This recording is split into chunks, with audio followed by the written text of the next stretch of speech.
As you remember, I recently directed the Secretary of War. How good is Pete Hegseth doing, by the way?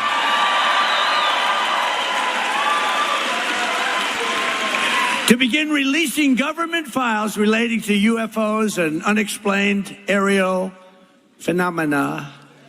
And I figured this was a good crowd because I know you people, you're really into that. I don't know if I am, but so I'm pleased to report today. I thought I'd save it for this crowd because you're a little bit out there, you know, a little bit. That this process is well underway, and we found many very interesting documents, I must say. And the first releases will begin very, very soon. So you can go out and see if that phenomena is correct. You'll figure it out. Let me know. Let me know. But we've had a lot of questions.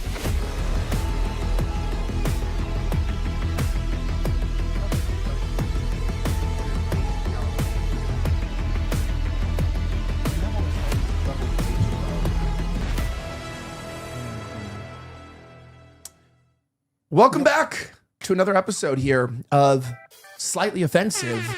Aliens are back in the news because the war didn't work out that well. The Strait of Hormuz is back open, even though it was always open before the war, but it's opened again. Checkmate, ragheads. And then gas prices are falling to $83 per gallon. It's good news.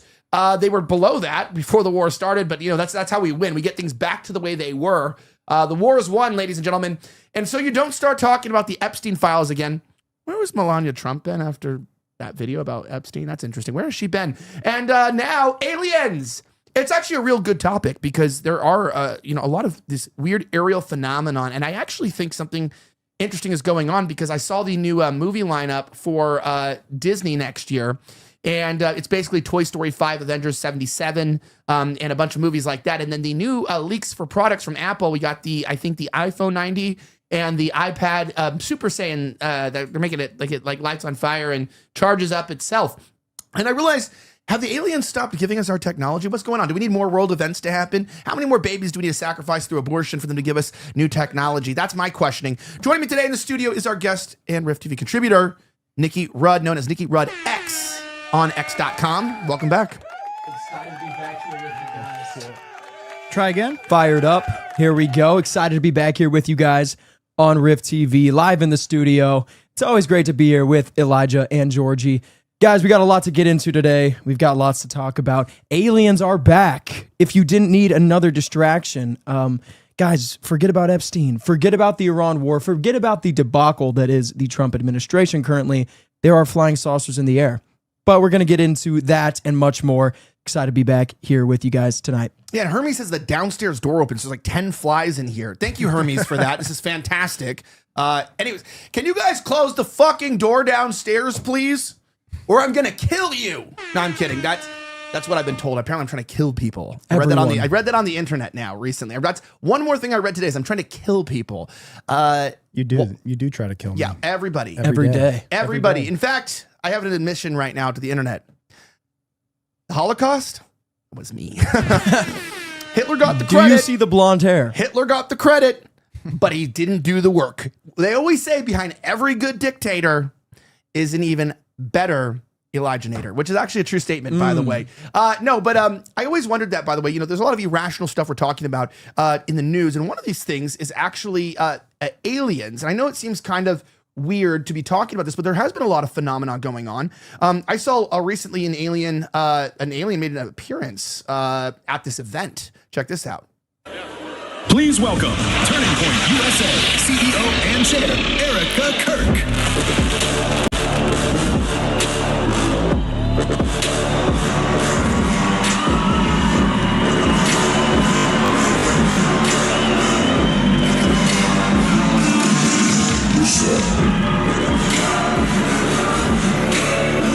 Why does she always What's look? this music? Yeah.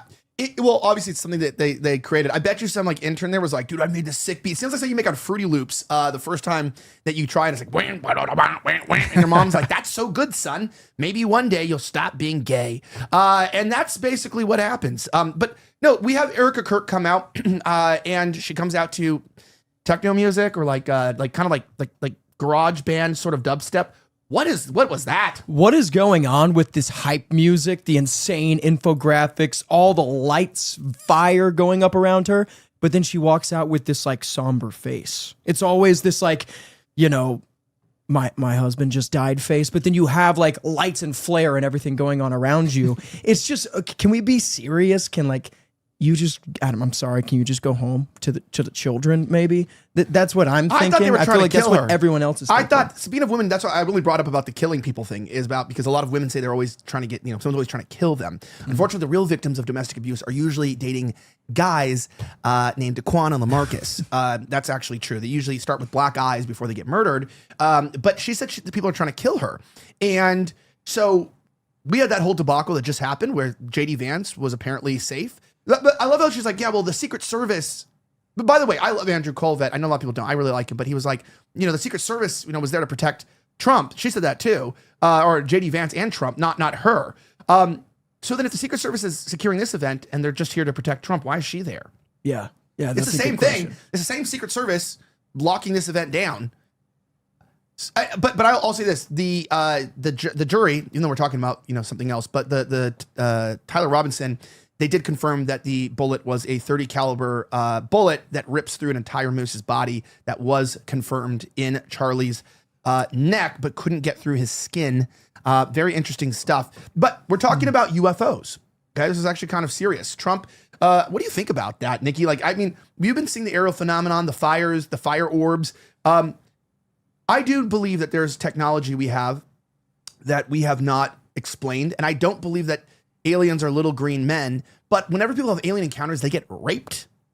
I want to repeat that. That was, you look too like you were like, can you cut to him? Like, you do a cut to him. You got to cut to him his reaction. He was like this. I said raped, and he goes, yeah. He's like really into it. It's just happened to me before. He's like, God, send some little green men my way tonight, please, in my sleep.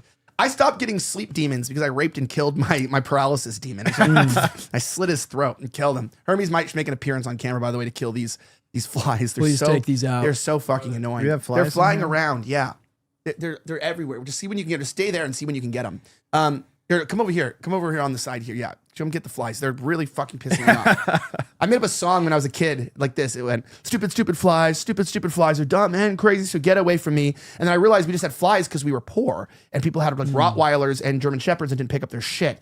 And now I have flies in my house because we're talking about Erica. You know, we were talking about Erica Kirk and flies start appearing. That's interesting. Yeah. Little Mike Pence VP debate action going on right now. Hermes is our new resident Rift TV fly killer. Well, I want That's to what say he's this. getting paid to do. So Matt Wallace is a friend of mine, and Matt Wallace does make a lot of vague posting, like a "What do you notice" stuff. But even he put this out today. A video of Erica Kirk's walkout moment ago is going viral as people realize what song is playing. To the aliens, can you help Turning Point with their press and their songs and everything? Because it's not looking good at all for anybody right now. And I wanted to just play this before we get to the alien talk. This is kind of interesting because you challenged Ben Shapiro. Yep. And I will always reference that because that is how you get in. There's another kid that I want to have on. And by the way, I got to stop calling these grown men kids because we're like, he's always trying to have kids on his show. It's like, he's a grown adult. Do you see this? Check this out. Student that asked this question to JD Vance at the Turning Point event on Tuesday. If there are compromised government officials in those files, how can the public trust that this administration will hold anyone accountable when its own Justice Department is actively blocking the investigation? I sat at the front of the event and was prepared to ask a question on whether there should be a formal investigation. When I saw they opened it up for Q&A, I immediately tried to get to the mic. When the spotlight came on for the Q&A, 5 people were already standing there wearing suits and dresses with TPUSA lanyards already positioned there. Was that in your case? Did you have that? Was there people there? No. Okay, no. so they're getting smart They now. After learned. AmFest, they learned. Check this out. I still got up and got in line, and I think I was the first one there that was not a part of TPUSA. So I just sat in line and got ready to ask my question. When we were waiting in line, this lady in a blue top was going around asking people, especially not in TPUSA, what topic we are going to ask about. When What a I was forehead on waiting that in woman. line and the lady came up to me, I could tell from her tone that they were probably screening the questions by topic, so I just said that I was going to ask on foreign policy. After a few more times of people coming... Wait, smart, by the way. He said, I'm going to ask on foreign policy. He's a smart guy, okay? We love our white chads. They're out there. They're learning what's going on. And watch how weird this gets. up to me and asking what my topic was, this finally happened. Thank you so much. This will be the last question. Okay. Can we Look, he's about to ask the question, and they go, the last question is the girl in front of him. take 2 more? Because I like answer Yes. questions. We'll take a couple more. We This love was the JD last Vance. We always person in love front JD of me. And Vance. Look when at that. JD Vance said that they were going to have a few more questions, this lady immediately went back and started asking what my topic was again, and specifically what I was going to ask about, looking at my phone and saying, "Can you please read your question to me?" I was astonished how they were talking to us, so I went off to the side to talk to somebody sitting down, and I looked back and immediately someone had cut me in line. The lady in blue put this girl right in front of me because her topic was better than mine, and here... So she put an Indian in front of him. Gotta have a loyal Indian, because Indians love Israel. Now listen. You can see me fighting back on that a little bit. Luckily, JD Vance asked for one more question again, and finally let me ask a question, so I finally got to get off my chest. We'll do one more. Sorry, real quick. I love this, but I got to go. Thank you so much, Mr. Vice President, and coming to UGA and allowing us to express our freedom of speech. So thank you so much. This is my first time at a TPUSA event and a political event. All right, so bringing this up as we talk about aliens, it looks like Turning Point is trying to avoid the Nikki Rudds. Yeah, Okay. that's exactly what's happening. It's interesting because that's very similar to my experience other than my first question. So I asked my initial question to Ben Shapiro. I got very lucky. I was seated right next to the line of questioning, the line where they were holding the mic. And unlike his experience, they didn't have pre-screened people up ready who work for TPUSA or are TPUSA affiliated to ask the first questions. Because for a lot of people, they'd probably be discouraged to go up in line if they saw there were a bunch of people ahead of them and they probably wouldn't get a question out. Instead, they didn't have a line and I was sitting right next to it, so I was able to jump up to the mic and be the first person on that side of the room to ask a question. When my second question happened, they had the same thing that guy experienced going on at AmFest. A lady was going down the line asking each one of us what our question was. And that's an interesting way to go about it. I will say again, I am a member of a TPUSA organization. Like, I do support a lot of people in the organization, but I thought that was weird. But I stood my ground for my second question at AmFest, and I kept pressing. I said, Tucker Carlson, during his speech, directly spoke about me. How are you going to not have me get a chance to speak to him, to question him about my interaction with Ben Shapiro that he remarked on during his speech? I go up there, I'm next in line, and right before I'm about to ask the question, there was 2 lines, one on my side of the room, one on the other. They were on the other side of the room currently about to come over to me. They sent a lady to sprint across the room. She grabbed me, like she did physically touch my arm, not harm me, but she grabbed my arm and said, "You've already asked a question, you can't ask another." And I stood my ground there for a solid 30 seconds. I'm sure they were getting antsy. They did not want that to end up on camera. I was ready to go to ask my question. Several people in the audience around me were saying, let him ask the question. That's the guy that just talked to Ben Shapiro. Tucker Carlson spoke about him. They grabbed my arm and they said, you are going to leave if you don't go sit down. I was forced out of my line of questioning. So it's similar to this guy's experience, trying to shut down the questioning, screening the questions before they end up next in line. it's almost like they don't want certain questions to be asked. Well, of course, yeah. And joining us to talk about this is our resident producer, Georgie, who's back here as Hey well. everybody, it's Georgie. go. Good to be back. I want to ask It's you, gonna be a great show. because Yeah. just you're like an alien kind of looking person. Yeah. So you know a lot about this stuff. I do. I was talking to a friend of mine, David, who's from Whittier. He's Hispanic, and we were talking about just the ridiculous shit that's been said on the internet the last couple of days. And he was giving a different account. And while he was talking to me, somebody was speaking Spanish in the background. I was like, dude, I remember when aliens used to just mean the people that lived in LA, like I remember that. We have a lot of aliens that live here in Frisco, but most importantly, I thought about this. This kid asked a question about Epstein. And it is funny, as I made a joke, like, we're not talking about Epstein, we'll talk about aliens. It's like, yeah, the last question was about the Epstein files. I don't think they're going to allow Q&As with Trump. They're not going to allow, open questions. We're getting sort of a Biden-esque, control apparatus around Trump where, he's being told by Susie Wiles, he's being told by his inner circle. And I want to say this. I want to say this very carefully because he is a very good friend of mine. And we're very close, and I really appreciate him. But Alex Brucewitz, who runs X Strategies, which is the PR associative largest.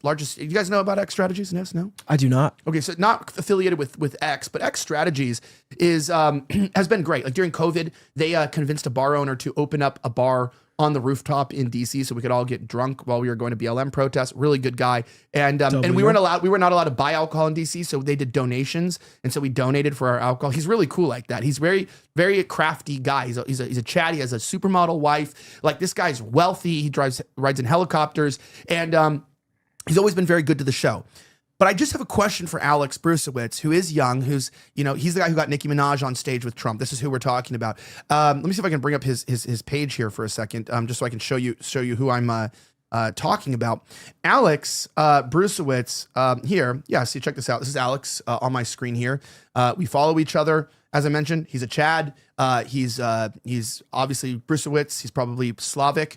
What are you guys doing with Trump? Why is everyone in the inner circle lying to him about his support? We know that the war is ending in Iran because it's vastly unpopular. Yeah. And the terms that we agreed to was exactly how the world was before the war started.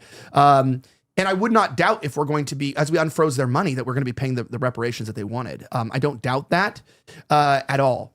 But I have a friend named Francesco who told me that the war would be over in 2 weeks. I think it took like 3 weeks to end. They said that the oil will be back down to $60 a barrel by very soon. And they kind of like, how did you know that? But also, why is everyone lying to Trump that like people like Pete Hegseth and that Kash Patel is an alcoholic allegedly. And he's having problems because they can't reach him. I don't know if you know about that. He's like getting too drunk too often. He like, locked himself in his room. And like these people around Trump, why are you guys not telling Trump that he's vastly unpopular with the American youth? And why is it now that Charlie's gone? Does Turning Point think that young people are going to follow a woman? That's a good question. Like, right? Why are they lying to him? And why does Trump think that, pairing up with a woman, that Trump and a woman telling us about our life? I don't give a fuck about that.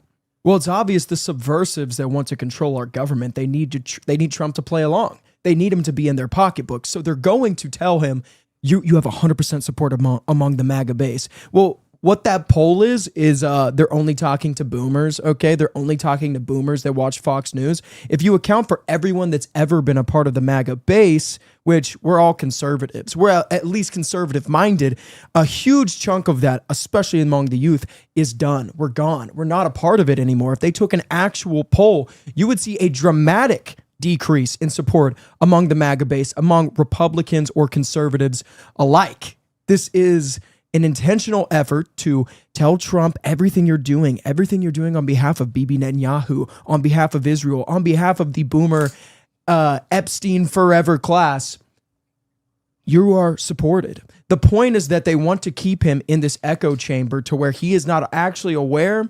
And a lot of people will say this is cope, that Trump actually is just a part of it, that Trump at this point, he's just fully bought in to what is destroying our country right now.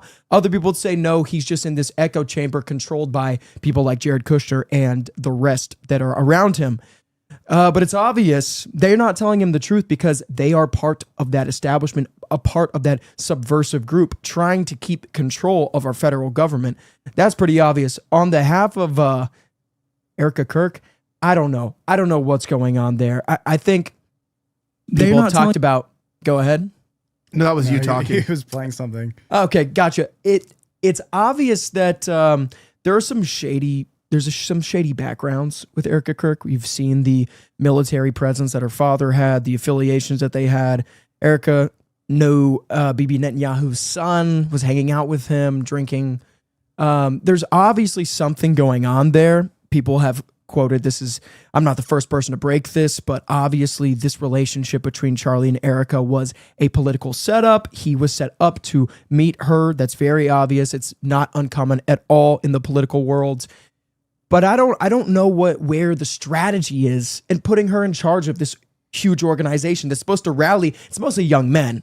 Young women, they go to TPUSA, but it's mostly young men. I don't know why they think that's going to be inspirational to the base that they're looking for. Well, here's one thing that I like. If you thought things were bad, Trump also said this. He defended South African refugees, saying that there is a genocide occurring in South Africa. So it's kind of a white pill there. They kill people if they're white. Listen to this, posted by AF Post at the Turning Point Conference. Under my leadership, we ended asylum fraud. We ended all catch and release. We stopped third world migration. We suspended all refugee resettlement except for persecuted South Africans. They're being persecuted in South Africa. In South Africa, there's a very horrible thing going on in South Africa. It's a genocide. It's a horrible thing. And we made it possible for these people to come into our country. They kill people if they're white, if you're a white person. And I'll tell you what, I did great with the black vote, the African American vote, and they understand this better than anybody. South Africa, they kill white farmers.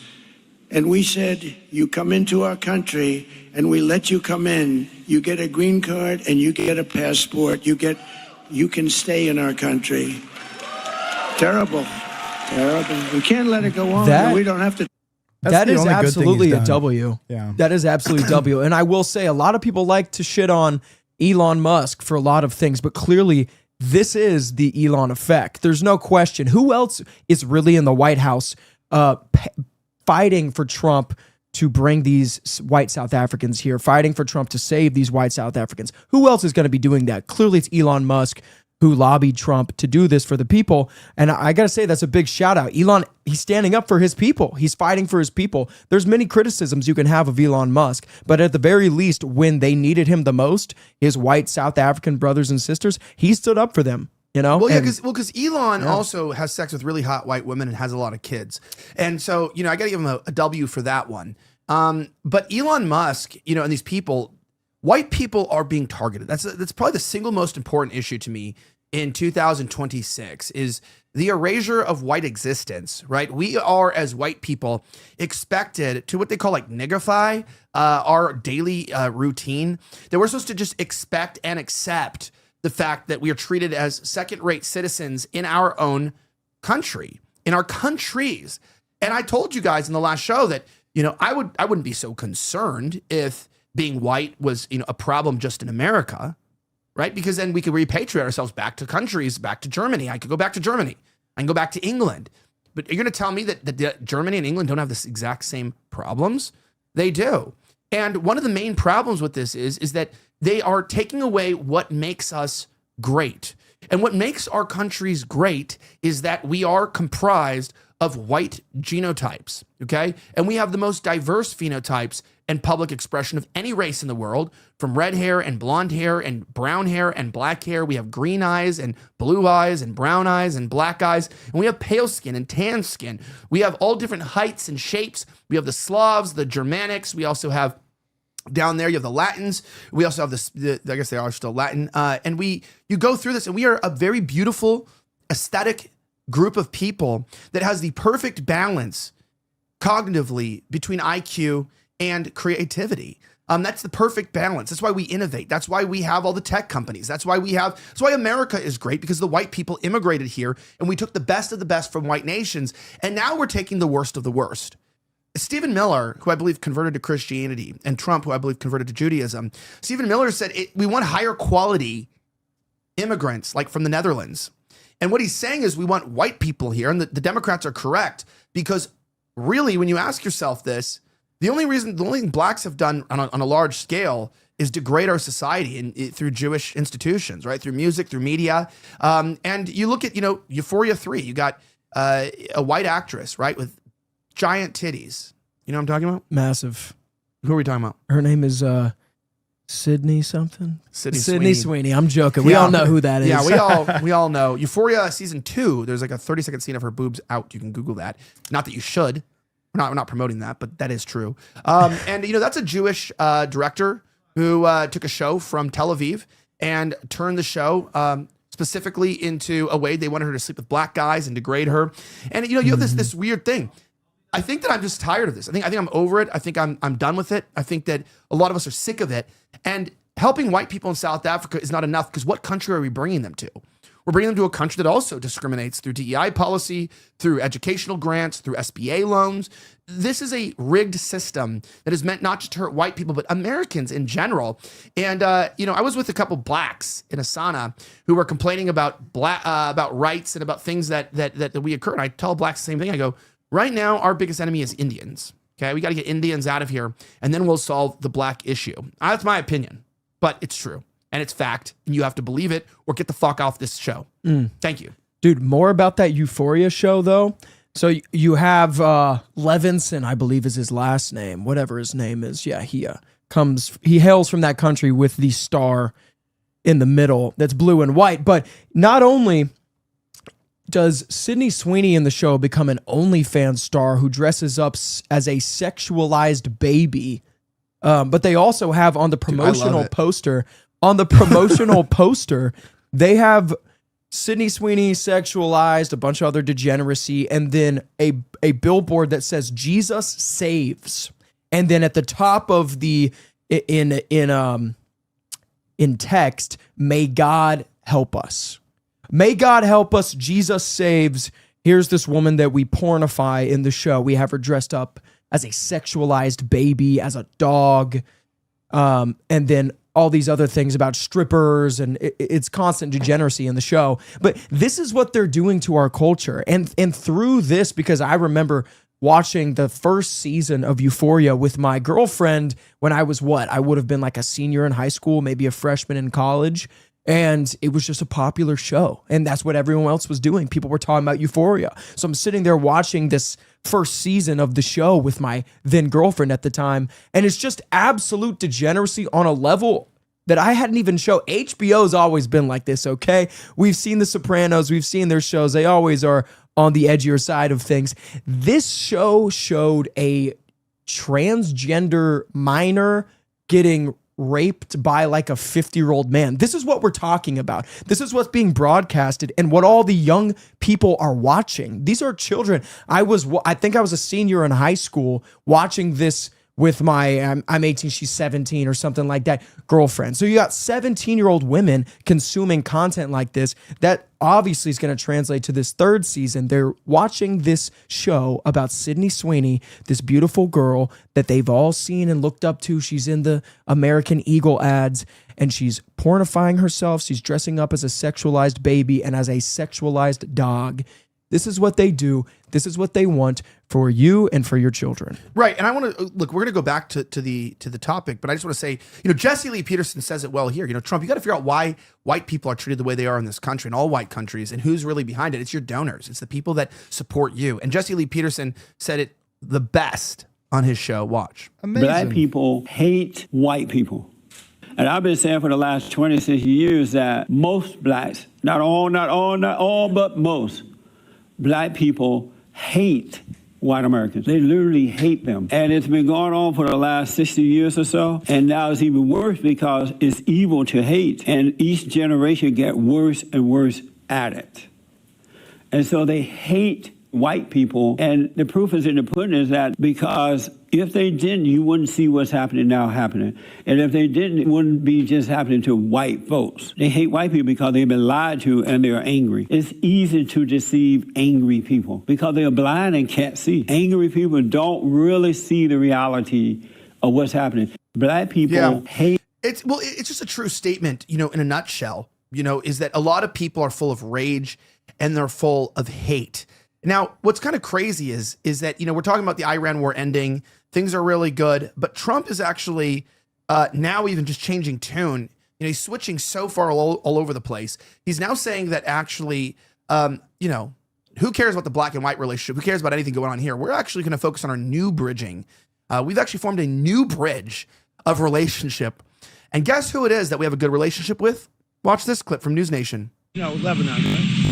So they'll be working with us as well. If they fire Jay Powell, interested in acquiring Iranian oil?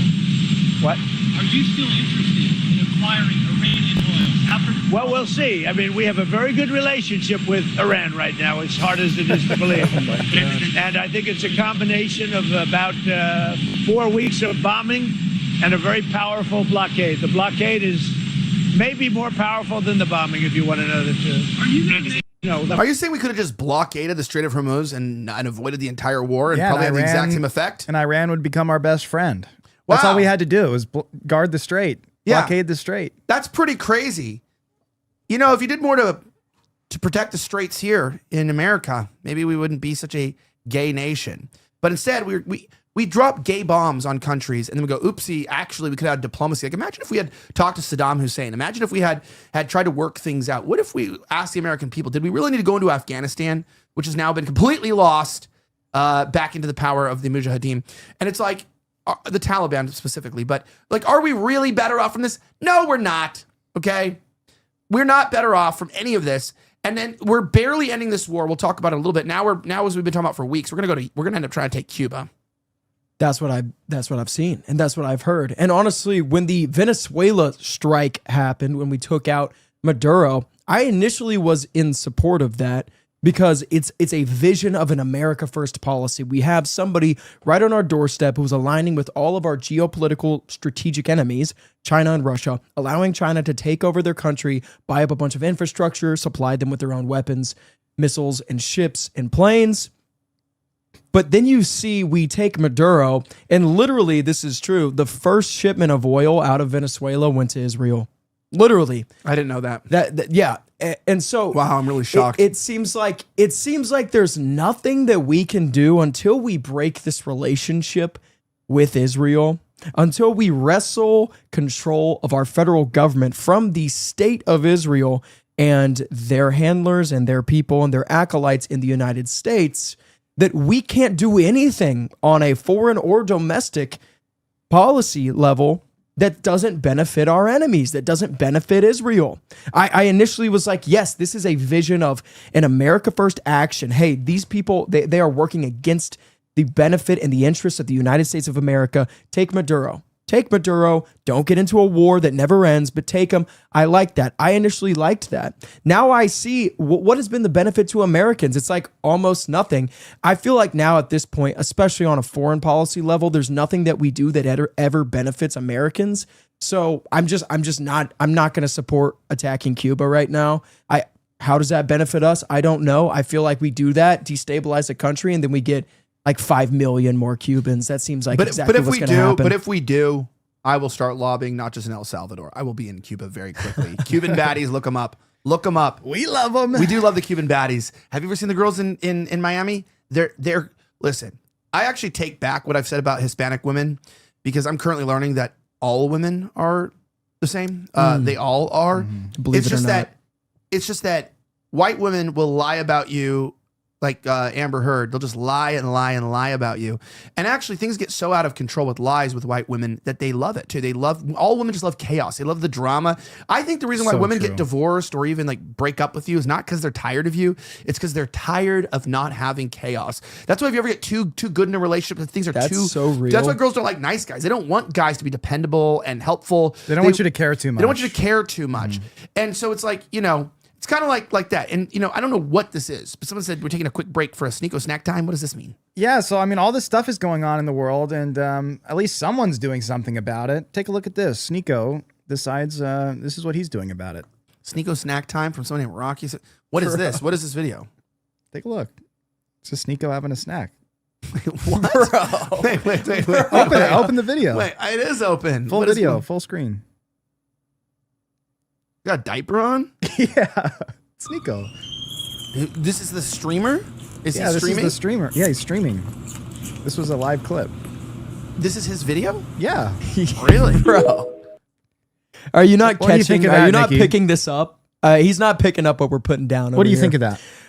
You know, man, I feel bad. You know how one of my first introductions to, you know, the future galactic emperor of the universe was Sneeko. Me too, actually. Yeah, so like I feel bad attacking him, but I'm not attacking him. I don't know what that was. that was Sneeko eating some cheese, bro. Oh, wait, you're saying Sneeko was the monkey? Well, I'm really What are Wow. you talking about? That I'm was slow. Sneeko. He's not a monkey. You That's didn't see crazy. that? Why'd you call him a monkey? I don't They need were beef like- with Sneeko. I don't want. Why are we making beef with Sneeko? No, I do like Sneeko. He has some Me too. absolute coal takes, but like I do like Sneeko a lot. Well, this will be a regular thing. So. Where did that come from? All right. That's Rocky Sword, bro. We love him. Something kind of interesting here. Oh, this is great. This is a great video here. Listen to this. AOC gets based. Check this out. You put it full screen here. I want people to pay attention to this video. It's 4 minutes. Watch. What role does the pro-Israel lobby play in pushing Democratic members to take positions that are not only against the base but are counterfactual at this point? Well, I mean, I've seen, experienced how it works for 8 years now. I think, you know, you've got the pro-Israel lobby, but also I've seen the way that this works. It's the same. It's the same mechanisms with so many. It's the same mechanisms with so many of the biggest and most powerful dark money interests in Washington. Big oil does this. Of course, the Israeli lobbyist does this. There's just a profound infrastructure of intimidation, right? A lot of this can be through you know, drafting statements and positions to try to frame the debate as punitive as possible, right?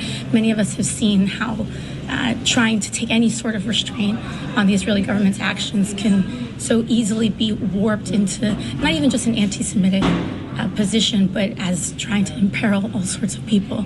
But of course, it's even if you don't take, you know, you've got the role of big money and dark money for these campaigns, but also on top of it, you also have this kind of looming threat of that money being raised and spent against you, right? I just went through a cycle, last cycle, AIPAC had publicly announced that they were reserving, I think it was something like $100 million exclusively just for primary members, just for like myself, Rashida Tlaib, Summer Lee, Ilhan Omar, Jamal Bowman, Van Cory Bush, right?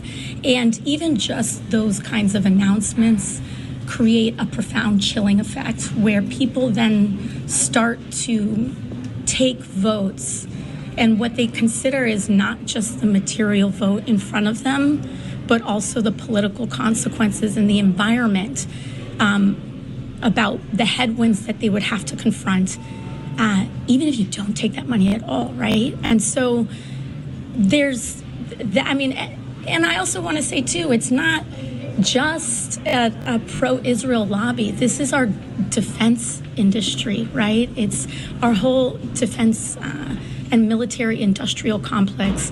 Lockheed Martin has lobbyists, Boeing has lobbyists. Everybody does. Everybody does. And so there is just a huge lobby for war, and there's always going to be a lobby for the theater. I think, you know, there is always going to be a lobby from that perspective for a theater that consumes a lot of this war. And I think, you know, you even look at what happened with Afghanistan. And Do lobbyists and special interest groups expect a return on investment from members? Because even though it would be legalized under Citizens United or whatever, that would still meet the definition of bribery. It would just be legalized. yeah, I mean, listen, I think it's bribery.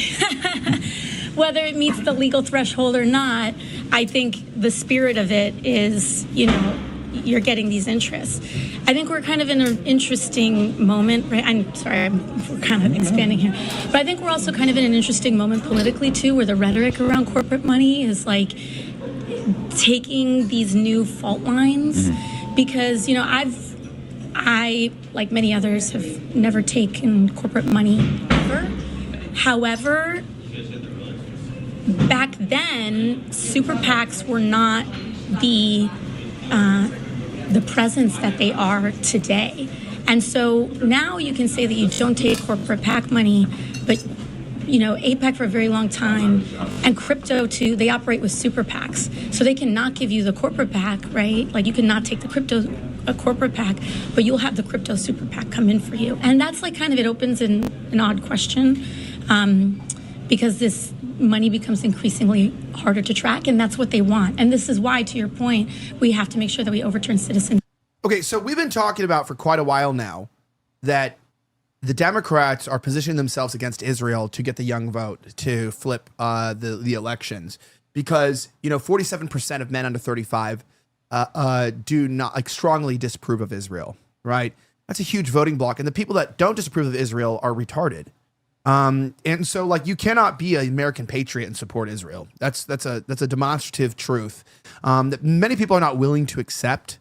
And I feel bad because I supported Trump so much over the years. I remember they were calling him a rapist, and and it turns out that he might be a pedophile.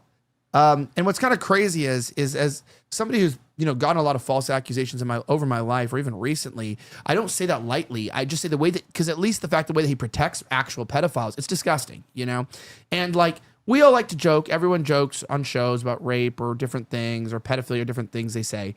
But genuine pedophiles and real criminals, real people, Trump is genuinely protecting them. And he's doing it because a lot of them are Jewish. Okay. He's doing it because a lot of them are Israeli, actually. A lot of Epstein's clients and Epstein himself are Mossad.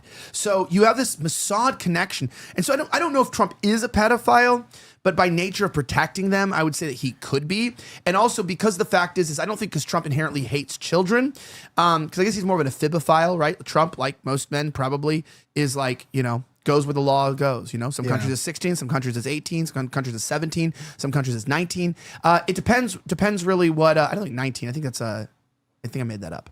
But I think Trump's weakness is the fact that he's letting his support of Israel blind him to how people really feel. And if the Democrats are successful in all of this, ultimately speaking, I think they're going to get a lot of young borderline centrist or independent voters who just really see that we're spending all of the money that could be put in domestic development on infrastructure and on our own border into buying weapons to fight Israel's wars, trillions of dollars over the last 20 years alone, right? And so I don't know, man. I think that the Democrats have a posturing here that is going to work, and I think that AOC is a quintessential Gen Z millennial type of girl, where it's she's hot, she's a big booty Latina, as Alex Stein says, she's got nice tits, everyone wants to fuck her, and she's also by the way, I'm going to lead against corruption, and you're not going to put up with her. I mean, people are not going to pay attention to her weird leftist policies. They're going to ignore her socialist policies, and they're going to vote her in. And I'm kind of scared for that because these Democrats, in my opinion, they're the only thing wrong with America is demon rats from MSDNC. No, but these Democrats, I feel have a very sinister motive on this. And I just don't buy the vote Democrat card. I don't buy that. I don't believe in it. It's interesting because the importance of this video is AOC calling AIPAC dark money and bribery. And those are two key things. And we've been talking about this on the show lately about how the Democrats are going to start positioning themselves or posturing themselves against Israel and the pro-Israel ideology. And that's what's going to win them the election in 2028. And I think it's very clear at this point, especially now that she's putting out clips like that and she's talking for a long time. She's not trying to skirt the questions. She's not trying to avoid the questions. She's being very straightforward, albeit she did try to kind of hide the significance of AIPAC by saying, well, Lockheed Martin and all these guys are doing this too, but it's all bribery and it's all corruption. And so, yeah, the Democrats are going to keep doing this, and they're going to do it first. And I think that's what's going to capture the youth vote. And I really think they're going to win. I think she's going to be the vice president. It's too early to say. I might be wrong, but I think she's going to be the vice president. And I think Gavin Newsom will be the president. And just because she represents the youth and he represents kind of the old guard Democrats of California. What do you think of that, Nikki? I think that we are going to see, you made a point earlier that the socialist policies, people are going to overlook that and they're going to focus on the anti-Israel rhetoric to young people specifically to support the Democrats. I don't think that's true. I think that I think that's the anti-Israel rhetoric is going to be appealing, but also the socialist policies are going to be appealing as well, because you see the Republicans right now pushing, it was Nancy Mace put out a tweet the other day saying we're going to make boats tax free. It was something like that. We're not going to tax your boats. Look, as someone who has a boat, well, it's not mine, but my family has a boat. I don't want to see like boats not get taxed. Okay, if you have a boat, you're typically doing pretty well for yourself. Let's just be honest here. And then on top of that, you have the Republicans also putting out, we're not going to tax Social Security anymore. So it's they framed it as the working family's tax cut. Well, if you're a boomer who's on Social Security, you're no longer working and your family is grown. Okay. So young people see this as they're getting priced out of the housing market, as they're losing their jobs to foreigners on H-1Bs or O2 visas. You can go down the list. And they see the party that in 2024 was trying to represent itself as the working class party, the party of the working man who's struggling to make ends meet, who cannot afford milk and egg prices at the grocery store. This party, the Republican Party under Donald Trump, is now giving all these tax breaks to the rich, the corporate tax cuts, the no tax on boats, the no tax on Social Security. Young people are going to see this, and they are going to increasingly move towards the Zohran Mamdani wing of the Democratic Party. And you are correct in saying that I think we're going to see a massive swing amongst young men, and young women are already very liberal, but young men voted, it was plus 14, I believe, for Donald Trump in 2024. I think you're going to see that entirely flip. I think it'll be at least plus 14 Democrat in the 2026 midterms. This is going to be a disaster. Anyone who says otherwise is lying. And it's almost like, what do you do to shake these people awake? What do you do to make them change? The point is that they don't want to change because they're slaves to their masters. They are slaves to Israel, to the Israeli lobby. They're slaves to their big donors. They're slaves to big tech. They're slaves to big agriculture. Any way you want to put it, you can go down the list. There's a million people that they're going to listen to before they listen to someone like me or you who's just trying to speak the truth on behalf of our generation on the internet. They're not worried about us. They're worried about who cuts their checks. Yeah, well, because I was thinking about this. She's actually right. You know, and the Zionists, the people taking the money, you know, you would think that God might convict them a little bit of not wanting to do something so heinous. And then you look at who Trump's spiritual advisor is, Paula White, and check this out. Wherever I go, God rules. When I walk on White House grounds, God walks on White House grounds. I had every right and authority to declare the White House as holy ground because I was standing there, and where I stand is holy.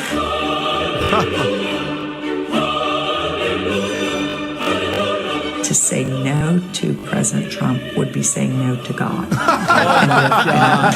We are in a spiritual war right now. Let every demonic network that has aligned itself against the purpose, against the calling of President Trump, let it be broken, let it be torn down in the name of Jesus. You want me to tell you what my thoughts are? The thoughts of the King of Kings, the thoughts of the Lord of Lords. I'm down. You know, this reminds me of, take this off for a second. This reminds me of Nala Ray. Has gotten back into Nala Ray has gotten back into preaching or something like that. I don't know what we call it, but it's actually kind of interesting because prostitution. Well, no, she owes some serious money on her whoring. Watch this. Let me tell you what I did yesterday.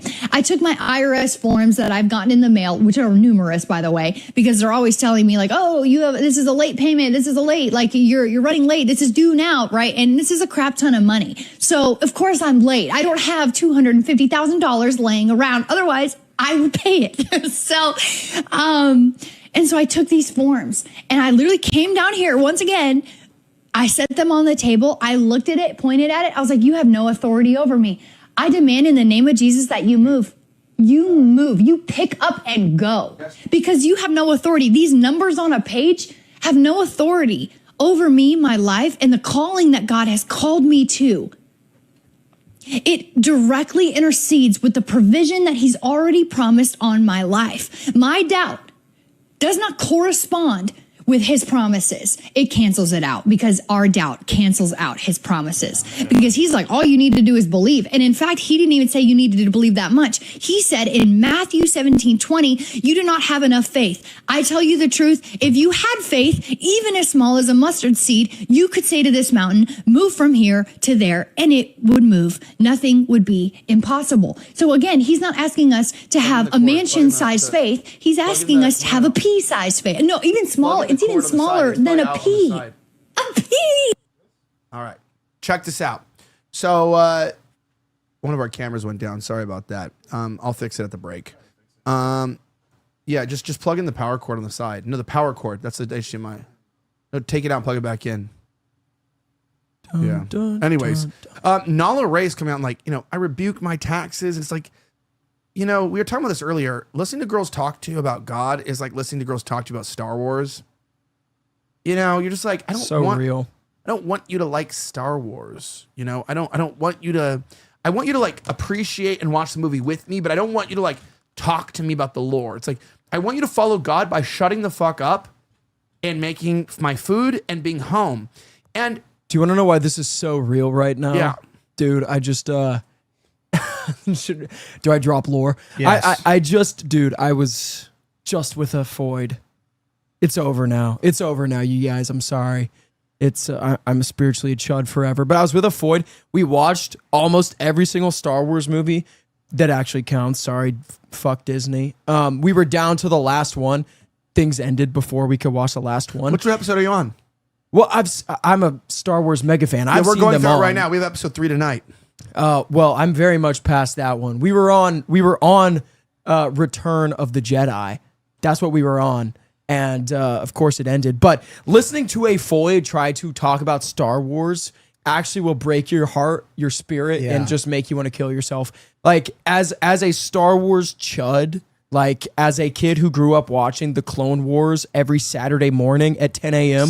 when it came on, listening to a Foyd try to talk about Star Wars like actually makes me want to crash out. And it makes me think that like there might not be hope for our country anymore because we have Foyds trying to LARP about being Star Wars. Yeah, I Lord of have the great Rings news. too. I got great news for you, Nikki. We actually have a relevant clip about exactly that. Let's go. Check this out. It's just like with Star Wars.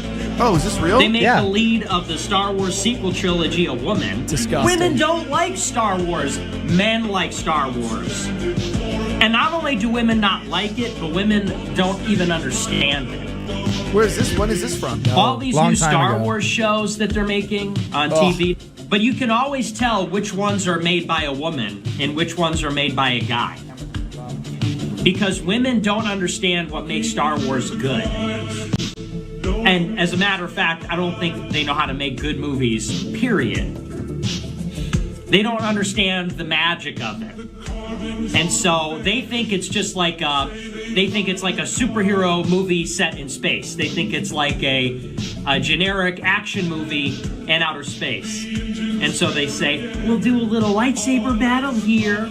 And, she's going to say a cool line here. And, this one's going to be a freaking badass. George Lucas was a student of Joseph Campbell. He studied the monomyth. He studied the art of myth making. And Star Wars is like as complex as the Bible, basically. It's a deep, intricate plot with archetypes and the fundamentals of storytelling. And now they just make these movies where they're like, so what if there was like a girl Jedi and she turned and she was like, after you, and your turn, hombre. And then she was like, and then she did some action, and like there was a scene in the Ahsoka show where there's some rebellious chick, some Twi'lek, rebellious girl, and she's got a need for speed. She's driving a speed bike, and they're like, get back here. And she's like, no. No, I just have a need for speed. I just got to go fast right now. And they're like, you can't. Well, we got it. Here she goes again. There she goes again. oh, we just can't contain her. We just can't rein her in. And she's driving down the thing. She's like winking. See you later, sucker. And this is all women can do, is sort of like cargo cult. These sort of tired, rehashed, generic characters. So there's actually, I actually have a point on this. So I didn't know he said that, but I've talked to him about this before as well. Only because there's nothing worse to me than, like, you know what we need for, you know, the only involvement we need of girls in archetypical like myth making is at the conferences where they sell merch, like cosplaying as slutty That's versions so of the true. characters. Yeah, right, like in slave underwear. Leia. Yeah, we need like women in underwear. We need girls in underwear. Yeah, being slave like Leia Galadriel, but she's 19 and in underwear. I That's know, what we need. I know she's Jewish, but Padme Amidala, bro. Oh yeah, we love. We didn't Oh say my you can't have sex God. with Jewish girls. You just can't procreate with them. No, Yeah. no. We're not getting Elon Musk. Wait, can I okay? tell you this? Can I tell you this? The Jewish thing is so bad that I literally saw a tweet said, I know everybody's saying that Elijah Schaffer is a pedophile, but I also found out he's Jewish. So that's crazy Yeah. that being Jewish is worse than being a pedophile in 2026. Don't do it. Don't Rough. do it. It's rough out there. But I will say, that was a funny tweet. I actually saw that. And then, but about this fan fiction. So, you know, did you see the Daily Wire? It was the Daily Wire, I think. Somebody was talking about Lord of the Rings and how Lord of the Rings was like not inherently Christian. You know, like J.R.R. Tolkien, you know, he was actually really sad. This is why like the movie or the show on Amazon did so poorly, because basically like people also thought that, you know, it's just like a crazy movie about random people, right? Who just you know, go in and wear capes. But you know why? One thing that he did, and the reason why he made those movies, he actually lamented. You know, like the Greeks have their myths and their legends, and the Romans have their legends, and the Nordics have their legends and their myths and their gods. And he lamented that the Western Northwestern Germanic people, particularly the Germans, but mostly the Britannia, the you know, Cornish and the Scottish and the Irish and the English, they didn't have great legends, you know, to really talk about their clans and their people in a way that had true good and true evil. You know, that's what all these great myths are about, is like these archetypes of true good, true evil. And a lot of us, for instance, I know I'm reflecting back to Star Wars here, but like every guy understands the Anakin story. Like life can make you evil. Yeah. And you try to do good. You know, if you remember from episode 2, he's like, he sees Padme dying in his head, and he's like, okay, like I gotta save her. And he kind of becomes an evil guy to save his bitch.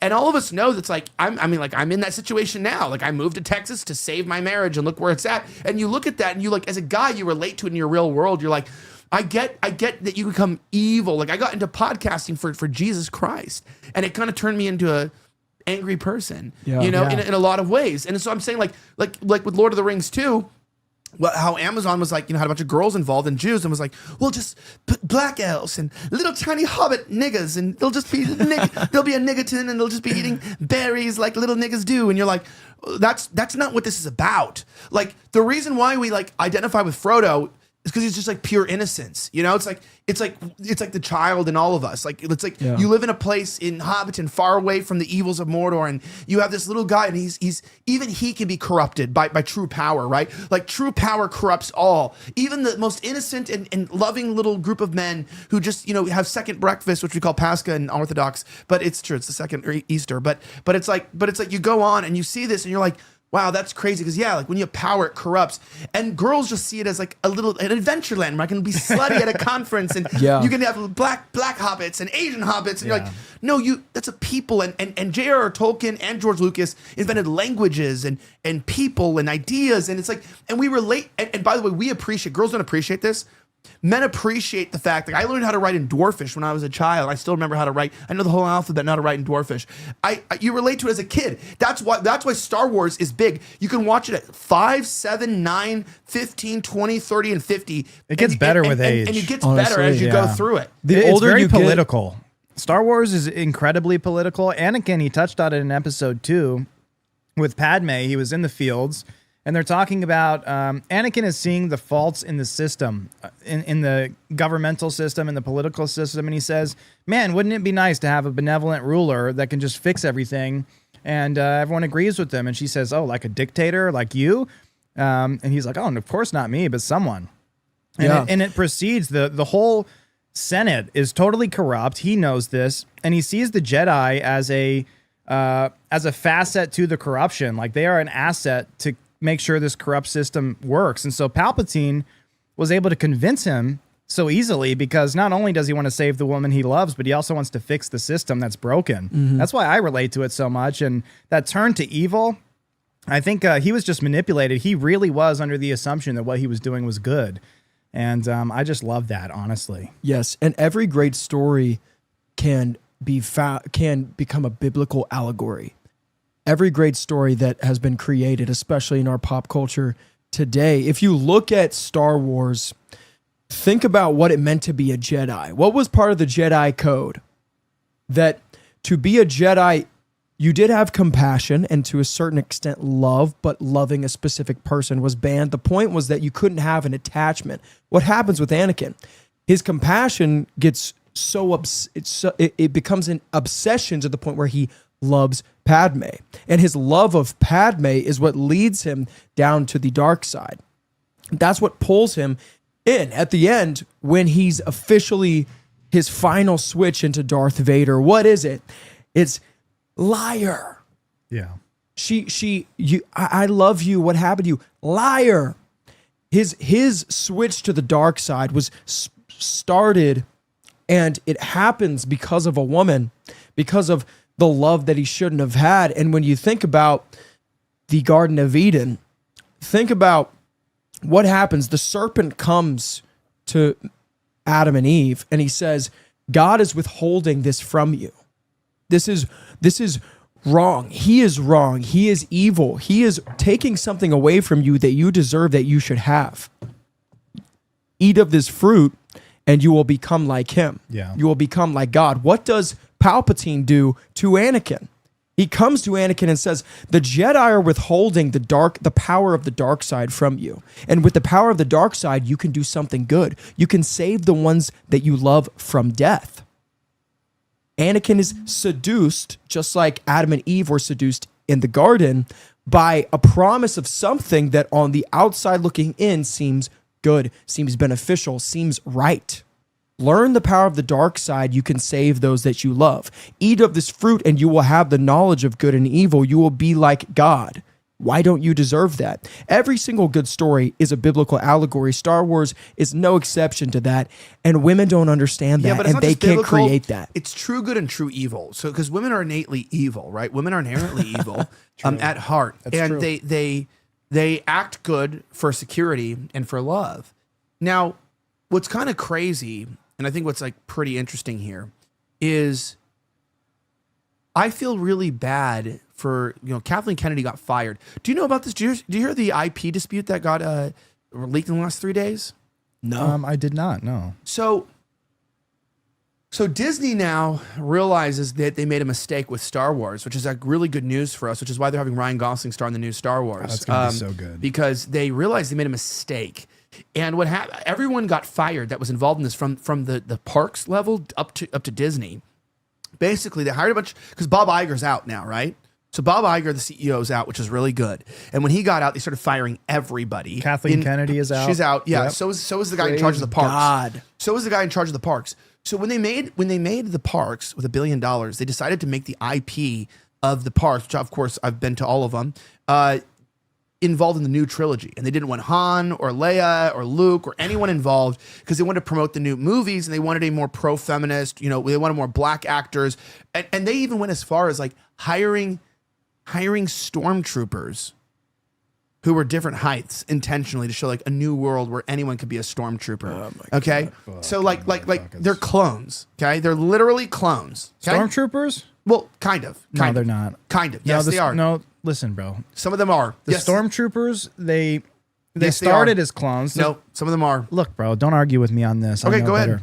Stormtroopers are not The clones. stormtroopers, they took a lot of the clones, but because the clones aged so fast, they started dying and they weren't able to serve. So watch episode 4. They chose the heights. They intentionally chose them. Okay, they started as clones, but then they started drafting people from the Empire. So the stormtroopers in episode 4, 5, and 6, they were all just real humans, not clones. Watch the Bad Batch, you would know this.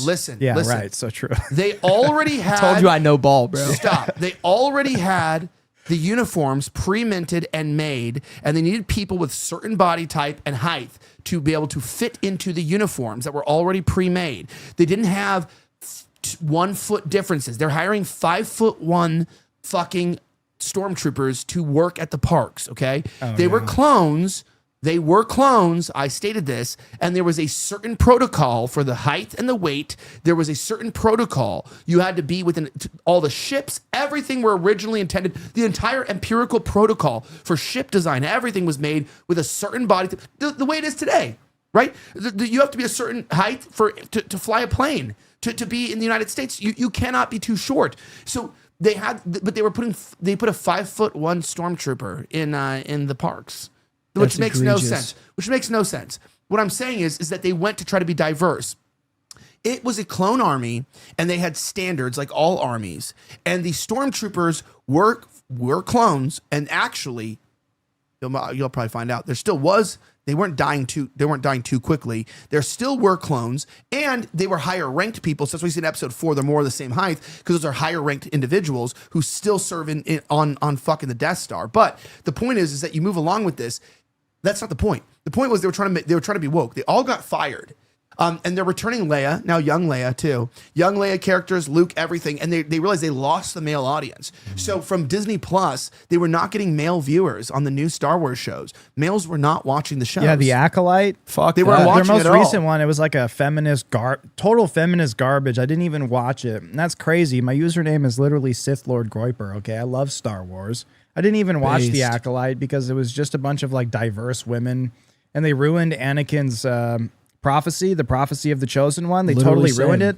So it's not even canon. I didn't watch it. It's not worth watching. Someone asked me, was my mother evil at heart? Yes, she was, and she repented. And she repented.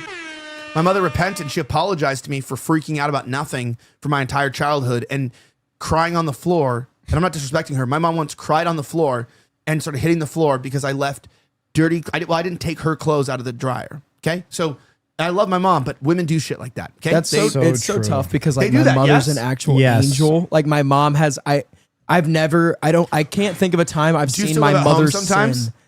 I've never Do you seen still my live mother. do you still live at home sometimes? Well, that makes Yeah. sense. Wait. Do you still live at home sometimes? Yeah. Okay, keep going on with your story. Then his mom's an angel and she never done anything wrong. Keep I've going. ne- I've never- I can't wait dude, till I'm you so- move out, I'm buddy. so I serious. can't wait till You you can move see it out. on I'm his so face and his serious right character. now. I can't wait till Nikki's you a move good out. boy, okay? And it's because he had a great mother. I can't wait till you move He had a out. great relationship with his mother. My He's mother a is good an boy. actual angel, dude. Entire life in the church. Dad was her first and only. Like, you know, you can't beat that. We don't get that anymore. Okay, we get hypergamous voids. We get hypergamous voids that drop you at the as soon as shit hits the fan. That's what we get nowadays. I'm definitely not dropping lore at all. This is not personal at all. But dude, my mom was a saint. But for 99.99% of women, yeah, absolutely true. Sorry. I hope you enjoy your peaceful home tonight. All right, moving along the script here. Let's get back to the news here. So we were talking about this though, and we talked a lot about women judges and women leadership. It's kind of crazy. New York Post reported that the New York City officials refuse ICE hold for illegal immigrant accused in arson that killed 4 and injured 7. Look at that. Look at the cantle tilt. Look at the negative cantle tilt on his eyes. Holy. That's a sign of you should be illegal to have that cantle Chop tilt. cheddar. Yeah. The fallen state of the world in a person. Yeah. Look at who's behind him. There's a guy with the same cantle as him with less hair behind him. He's holding himself hostage. What happened here? No, but I bring this up is that America has some serious problems in our cities. And it's really a shame, by the way, what's happened to our great cities. New York is really a beautiful city when you get past the trash, the homeless, and the violence. It's really a beautiful city. And I've traveled the world and I've seen a lot of great cities. And New York has character. It's really, you can tell it's got a long history, and it preserves it. They preserve their history. They preserve the bodega. Like, There's no place I've ever gone to where you can go snort coke with an e-girl and fuck her, and then go to a bodega and get invited into a polycule, turn that down, and then almost get stabbed by a black guy, and then have a Jew invite you over to join his political campaign. Not saying that's ever happened to me. Never. I'm saying that that's a city where shit happens. That's a cool city. You go to China, there's no polycules, there's no Jews. It's just heaven. But it's a very different, very Asian different heaven. very different. It's orderly, it's clean, but it's really fallen to this idea that you can just tolerate non-white people behaving like non-white people. And that's what all of our cities are. They're just, and Mom Donnie's new rich tax is not going to do anything. The city is they never even figured out, like, this city keeps creating trash and then pouring the trash into the harbor and expanding Manhattan Island. And that's how the city was made. They made the city through building on trash. You know that? I did not know that. Yeah, they built the entire city on trash. I'll bring up a picture here for a second, show you what Manhattan looked like before. They've never developed a trash removal system on the island to this date. And they don't have alleys, and they put all their trash on the sidewalk on trash days, and it stinks. And that's why the city smells, because they don't have a proper sanitation system. To this day, it's very, very archaic. I'm gonna say, let's watch. I'm gonna start right pre-trash versus now. Let's see. Yeah, it's actually kind of crazy. Look up before and after. No, I'm sure. Yeah, here it is. Look at this. Waste management in the city. So we can get that here. Hold up. Yeah, look. So it was thin on the side, and then see how they've built it out. They built out so all the skyline you see. Right click the image and expand it, or open it. Open image, new tab. Yeah, there you go. There you go. Look at that. So they've actually it was actually really small, and the entire Southern Cape is built from trash, and they built they built the whole city on trash because they didn't know what to do with their trash. Kind of fitting. And it's kind of crazy that's like the World Trade Center is built on trash. Isn't that what China's doing right now in the Pacific Ocean? Yeah, they're building a bunch of islands on top of trash. That's literally true. I mean, it might be a W. Is that like their military bases? I think so. Okay. Yeah, I think that's part of it. But I mean, if you have all this trash, that makes a lot of sense. And you have a lot of idiots who can't get rid of the trash, you might as well build on top of it, right? It might not be the worst idea ever, but their main problem is that they just, outside of the trash that's being built, the city's being built on top of, they leave it on the sidewalk, and they got rats running over everywhere, eating shit up. The thing is, Mamdani, dude, it's crazy because I'll go on Instagram Reels and I will watch, I'll be scrolling, and then a Mamdani reel will pop up, and then I will see 3, 4, 5 right-wing people I know liking the reels. Sometimes, honestly, sometimes if he does something that's genuinely good, I'll like it, because he was giving shout outs to Jesus Christ on Easter. Trump didn't do that. Trump wasn't doing that. So Mamdani's doing that. Yeah, I'll like that tweet by him. But I saw his taxing the rich, their new real estate policy. And I saw 4 different very right-wing people I know liking that. I promise you're going to see actual repercussions in the electorate because of this. They are pandering very well, even though that idea is not great, because they're just going, there's a million real estate loopholes. They're going to find all of them. There's a million. A million clavicular loopholes. Exactly. They're going to be gone. They're going to leave the city, or they're going to find a loophole. They're going to put it into an LLC, and it's not going to be their personal home base. It's not going to be their personal property. It's going to be property of the LLC that you can't tax. They're going to get around it. But even just the rhetoric, the way that he's framing it, if they continue to find the Democrats, the left, talented people who are articulate and can articulate policies the same way Mamdani does, that's going to sweep Gen Z and certainly Gen Alpha, and it's not going to be good. You've given me hope. I've had a lot of Gen Z people on the show recently. I've lost hope for Gen Z this week. I almost gave up. My bad, gang. I almost gave up. And now you're on here and I'm like, I was shout out to you at were you at CPAC? Motherfucker. Bro, what? every day. Bro, I was with you. I missed Friday. Were you with me during the conversation? I'm saying, were you at CPAC? Sorry, I didn't finish the sentence. Were you at CPAC when I was talking to Joel Webbin? Yes. Yeah. All right. Well, Joel Webbin was like, I was talking to Joel Webbin, Pastor Joel Webbin. I put some respect on that, right? Yeah. Pastor Joel Webbin. Great guy. He was like, you're going to be fine, man. He tells me, he's like, so what happened with are you okay with all the drug abuse and substance abuse and like pills? And I go, dude, that's not even real. I go, that's not real. I've never been on drugs, dude. He's like, really? I go, none of it's real, dude. Can confirm. Wait, yeah, I go, none of that's real, dude. Confirm. We can all I am not on drugs. He's like, but the prescription drugs? I go, they're not even opened in the pictures. And my wife is the one who told me to get sleep medication, and I got it. And apparently she told me to get it just so she could take pictures to try to make me, I guess, look crazy. Just to clarify one point, that quetiapine fumarate is an insomnia medication. And she asked me to get it because it's non-addictive. And she didn't want me to have a habit. And then she took pictures of it. Look at the pictures. They say, new patient, new drug. They're from right before my divorce. I never had drugs, and I don't do drugs to this day. But he told me this. He goes, I got to tell you, man, how do you find, because he has a network, he's like, how do you find the talent, basically? Like, what? You just get the best talent. And I was like, what? He's like Nicky Rudd? He's like, Nicky Rudd? He like asked a question on stage, and I already see like a picture with him with you, and then he's like all over the internet now, and he's like, it's like Kai Clips and these people. It's like they're always with you first. We care about people, but we don't care about people that are worthless, right? Mm-hmm. And he notices there are good people in society and bad people. And one of those people is this. This is a very controversial post. I want to fix the system of that post. How do we fix this? We got to kill these people, okay? I put unpopular opinion. We should let these people die when they overdose. Would fix a lot quickly. It's very much controversial. It's almost 1 million views today. I don't know why. I just post bangers every day. Honestly, every post I've been posting is being thousands of likes. I've been posting bangers every single day because that's what we do here. Get him. I don't know CPR, bro. I don't know CPR, bro. Hurry up, bro. Come on, bro.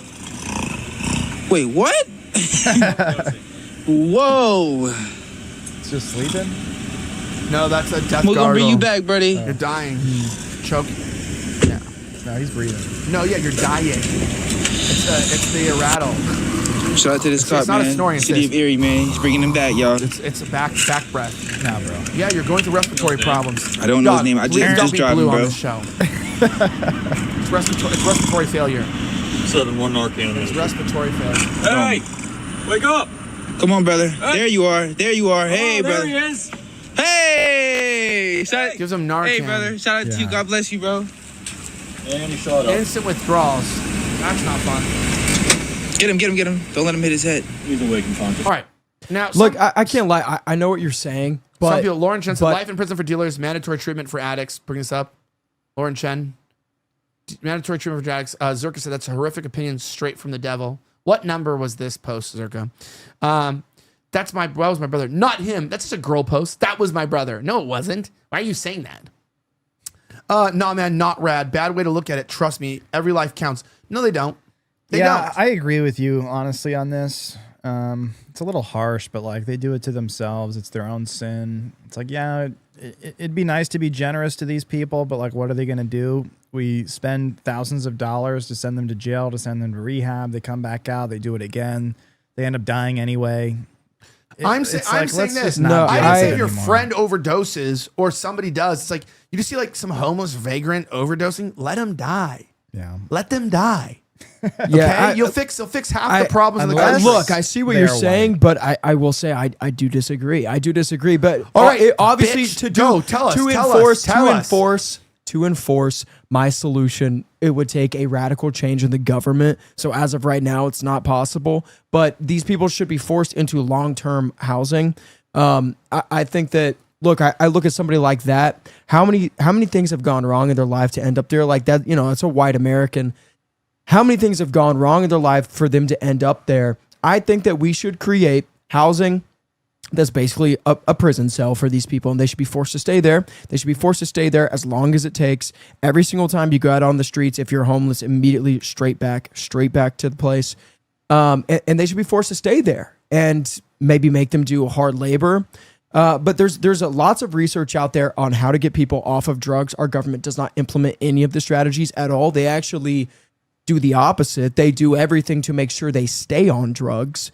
There's so much research out there that suggests using a combination of both physical labor, so whether it's, you know, hard labor, like I said, or making somebody physically exert themselves, whether it's through exercise, and then also spiritual training, and then educational training. If we could have some sort of actual nationalist government that cared about our people, that loved Americans and every single one of our people, whether they're on drugs or not, whether they're amazing or not, whether they're poor or rich, then we could actually create solutions that could save our people from situations like this. Unfortunately, as of right now, we don't have that government, and they're not going to implement that change. What is that guy going to do for the world? You know, the thing is like, look, it's just. Well, I'm with Nikki on this. Like, yep. But on some level, go ahead, bitch. If you institute like a labor camp, like if they're actually working and building shit, maybe that's it what could we say. work. Narcan once, but Narcan once. Outside of that, outside of like a labor camp situation, like, look, I don't want to pay for it. Okay, I just don't want to pay for it. That's not part the of my labor MO. camps always cost more than they produce, and this is why I gotta say this: white people. More based, you guys are not based on this topic. That's okay. You guys are young and you don't understand life, and you're immature, and you think that you're Jewish, bro. Yeah, and you think that I don't want to kill off white Americans that are on hard times. No, that's my point. It's not. It's not the issue. It's not the issue. It's not the issue. There's a like 6-year-old girl that is more based than you are. Here's what she thought about homeless people. Check this out. You've been traveling a lot, right? And have you? What's a place you've been that you really did not enjoy very much? And you can be honest with us. I literally don't even know. I liked every place that I've been to. You do? Yeah. You just didn't. But I didn't like the place where we went to New York, where like there's like people like sleeping on the road and stuff, and then on the sidewalk. And people camping out and stuff. You mean? It was kind of weird. Yeah. I'm just like, get a job. I'm like, yeah, it's there's certain. Sucks for you. There's certain Sucks for you. She's at least. Hey, she's on my I'm level. for sending them to camps. Like, not. Don't get me wrong. This is empathy for our people, but Womp womp. you can't sit on the side of the street. Like, in that regard, I'm very far right. It's like homelessness should be illegal. Like, you should not be allowed to be on the side of the street, and certainly not on fucking drugs. Are you kidding me? Smoking crack on the side of the street? Yeah, shut that down immediately. I have no problem with forcing these people off the streets. The only point is that I just believe that there is a spark of God in every single person, and so somebody who's on the side of the street on drugs, we should find a way to save them, and that's not giving them more drugs. That's not supplying them with free syringes that are clean. TAD, total addict death. No. Total addict death. No. Yes, No, Nikki. We love clavicular, though, bro. That would kill off our dude, boy. Dude, I did a video in San Francisco on the state of San Francisco called Nancy Pelosi's Poop City. It did millions of views. And the police, well, not the police, they have these city patrol that walk around Narcan to Narcan people. That's what they have there in San Fran. And they told me that this one guy who we saw them Narcan had been Narcaned 5 times that month. 5 times. Like, this is his 5th time. The guy told me, we had to do this 5 times this month. Let him die. You know, I'm from LA, and I've lived in and around Skid Row. And I once tried to be nice to the homeless. I created a homeless ministry. We went on Fridays and Saturdays to reach out to the homeless.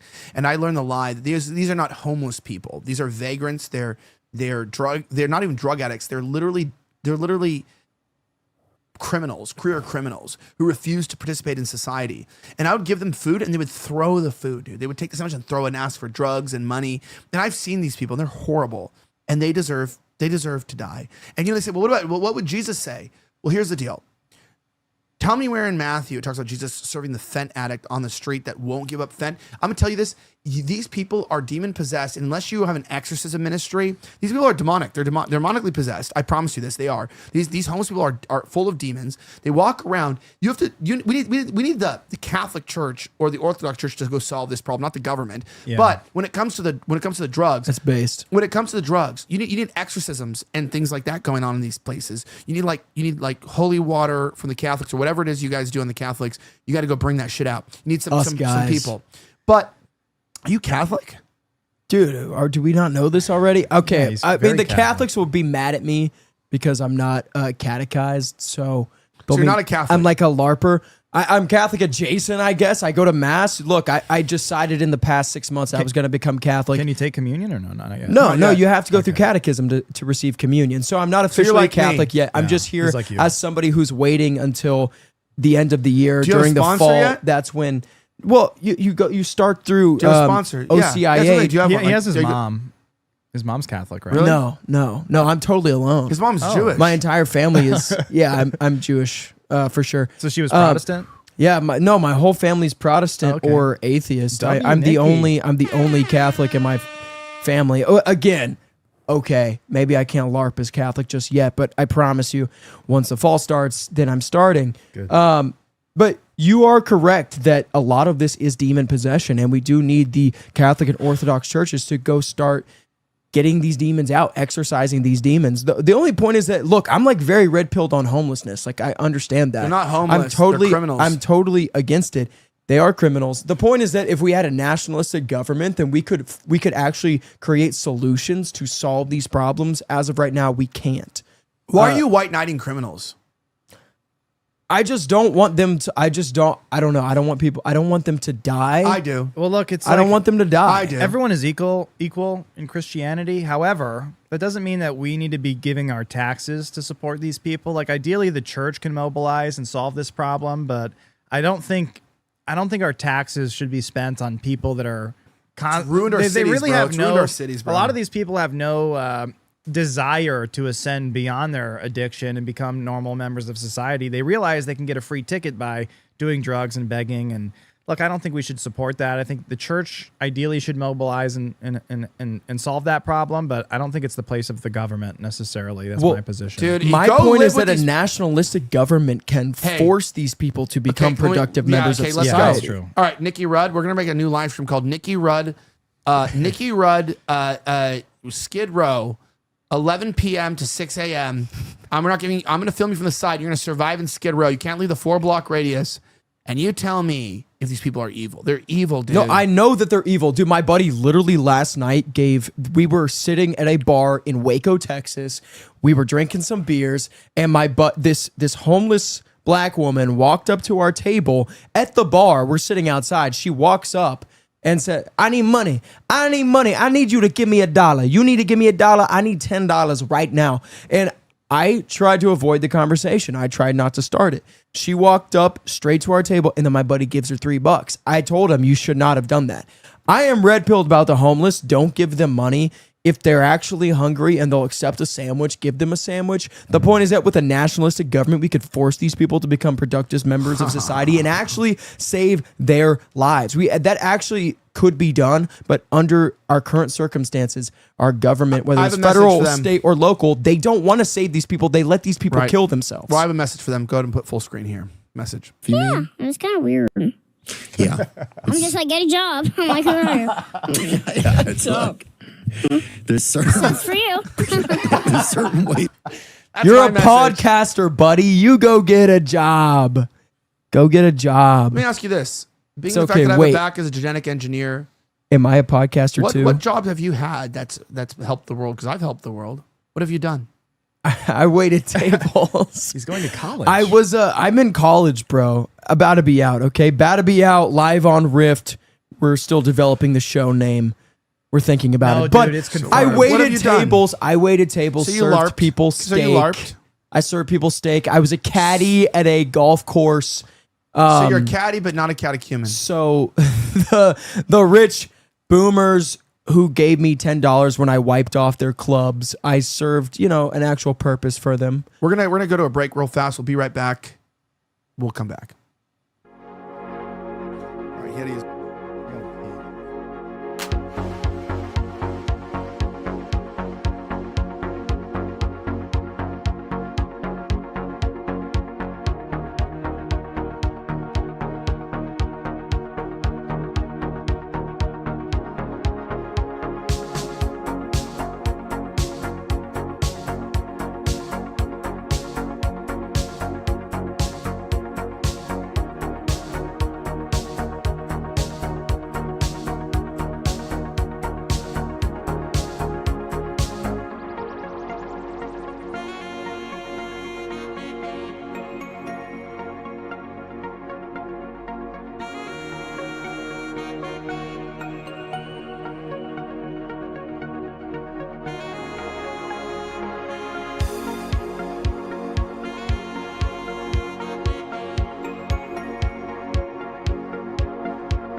And we're back, ladies and gentlemen, boys and goys. It's so good to be back with you today.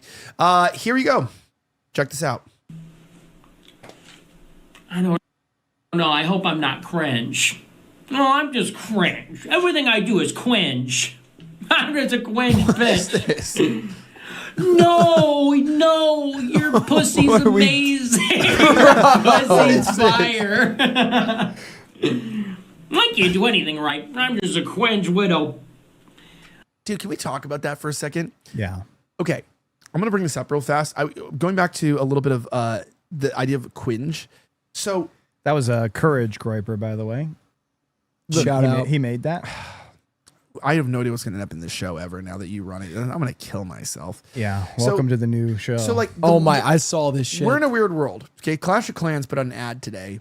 Said, "Live like a queen. The Foot tribute bundle is now live. Cast in perfect detail, bare and unapologetically regal. A decadent indulgence for the truly refined. Judgment fades. Elegance lingers. The shop awaits you now." And there's a new foot. Nice. Wow. Can we ask about this? What is up with the foot? What is the foot fetish? One's in the chat. I want to know this real fast. Hold up. One's in the chat if you understand what a foot fetish is. Like, do you have a foot fetish? Two's in the chat if like you're like me, where once your boing a zinga bing a bing is pointing north, everything's just like, if it's a female body, everything goes. So you indulge their body. 3, if you are like one of those vanilla sex people and you just like, you do missionary, maybe cowgirl, maybe doggy, and that's it. And you're just kind of done, 15 minutes. And that's like, that's you. Where are you at? I'm more of like your body is a temple and I can do whatever I want to it. I'm more of a 2. But I don't get. I'm not sure that's what your body is a temple meant, but the foot thing. I'm not on board. Okay, I'm just not on board. Like you're walking the streets of Frisco, there is shit from Indians on the sidewalk, bro. I don't want to get in that. I don't want to see it. I don't want it touching me. I'm sorry. Okay, am I wrong? Okay, apparently I'm wrong, but I'm just not into that. I genuinely deleted Clash of Clans today. I haven't played in like 3 years. I haven't played in 3 years, but it reminded me because I needed storage in my phone. My phone was running out of storage. I saw that tweet and literally went and deleted Clash of Clans. Well, I literally downloaded it today, actually. What is Clash of Clans? Damn, bro's foot pilled. What is it? Clash of Clans? It's a game, right? Okay, Boomer. It's a video game that got popular in our generation. You wouldn't get it. No, dude, millennials my play that. Gen X father used to play that. Yeah, I was like, millennials and boomers play that. I actually just don't believe in having games download on your phone. I agree with that. I was strict. Your phone is work only and sexting. That's it. Yeah. It's for sexting and work. It's for getting boners because porn gets boring easily. I don't like porn anymore. I don't even like porn. I don't even like porn. What is porn? No, I don't even like it. What is it? I don't Genocide even like it. What is porn? Okay. No, I don't like it, but for different reasons than people don't like it. Like before even this Orthodox journey, I don't like porn. Even if I ever look at it, I don't like it. It's like, I'd rather like talk to there's this girl who, believe it or not, when you get divorced, like I was at a bar in Fort Lauderdale, it's a coffee bar. It's a floral, you were there, it's a floral coffee bar. And there were these girls there, and probably the bartender's maybe 27, the other girl's maybe like 35, and the other girl's maybe like 38 or something. And they were like telling me how they're like feminist and all this stuff. But I was playing the game. I wasn't trying to do anything, but I was like, the bartender's like, yeah, no, but I'm crazy, talking about her ex, and like I'd throw things at the wall. I'd be like, nice. I'd be like, so you're like the kind of girl, like I was like, but it's good. You're good in bed, right? And she's like, how do you know this and that, whatever. And this guy keeps using the restroom. I have no idea what's going on. Bro. But I'm like talking to her, and these other girls start listening to our conversation with the bartender, and we're on Los Alas Street, and they start talking to me, and they're like, yeah, well, I don't have any kids, and this and that. I go, yeah, well, like I'm going through a divorce, and my ex-wife just keeps lying about me in these weird shady hearings and saying that I'm like a horrible person, I'm like a pedophile and all this stuff. I go, and I'm like, being bankrupted by the FBI director's girlfriend. My life's a total chaotic mess, and they got turned on by that. They were like, that's okay. And I was like, yeah, well, I'm a misogynist. Like, quite frankly, you shouldn't be speaking to me right now. They loved it. I got some phone numbers. So, but I was going to say, all age groups, phone numbers. My point is, what I was going to say is like, one thing I've noticed is no matter when we talk about boomers and generations, we're really just talking about men, because women are the same in every generation. And that's what I learned in that thing, is that we talk about boomers and Gen X, we're talking about male people in the generations being different, because women are the same across every generation. They say exactly the opposite of what they mean. They lie incessantly. They constantly cope and tell themselves they're happy. Like, men are honest. We're like, dude, I'm depressed. Like personally, my wife was ordered back to the United States with our children because the courts agreed that she unlawfully removed our children from the United States, vindicated again, based upon procedural misconduct in court. So she has to come back. She's back because they said that she did take my kids and she had to return. So I don't know why people are saying that's not true. But like, that's how women are the same thing. They're all the same. That's why like this divorce is boring to me, because it's like, oh, like literally women are so boring that my divorce lawyers told me this. Ready for this? They go, hey, I just want to prepare you for something. I go, look, I got to file for divorce. I go, my wife asked for a divorce. She already tried to divorce me. She's trying to extend the divorce in Texas so she can steal the kids to Australia and cut them off from their father. She's vindictive and she's crazy. They go, let me tell you something. When you file for a divorce, do you know what's going to happen? And I go, what? And I didn't listen to my lawyers. I swear to God, they said this. File for divorce now. This is like January 11th. They go, file for divorce right now. I go, I want to try to save the marriage. They go, nope. She's pulling the marriage out. She's trying to play on your virtuous emotions as a guy of saying, I think I can make this work for my kids. Because you're thinking about the kids. They go, you're thinking about the kids. She thinks about herself only. And I go, ready for this? This is my favorite part. I go, no. We both love our kids. We want to like protect our kids. You go, nope. She's only thinking about herself and she wants to get home to Australia to be with her mommy and daddy. And I go, no. And they go, well, file for divorce. I'll tell you this. Just be prepared. If she file for divorce now, because she's going to try to steal the kids.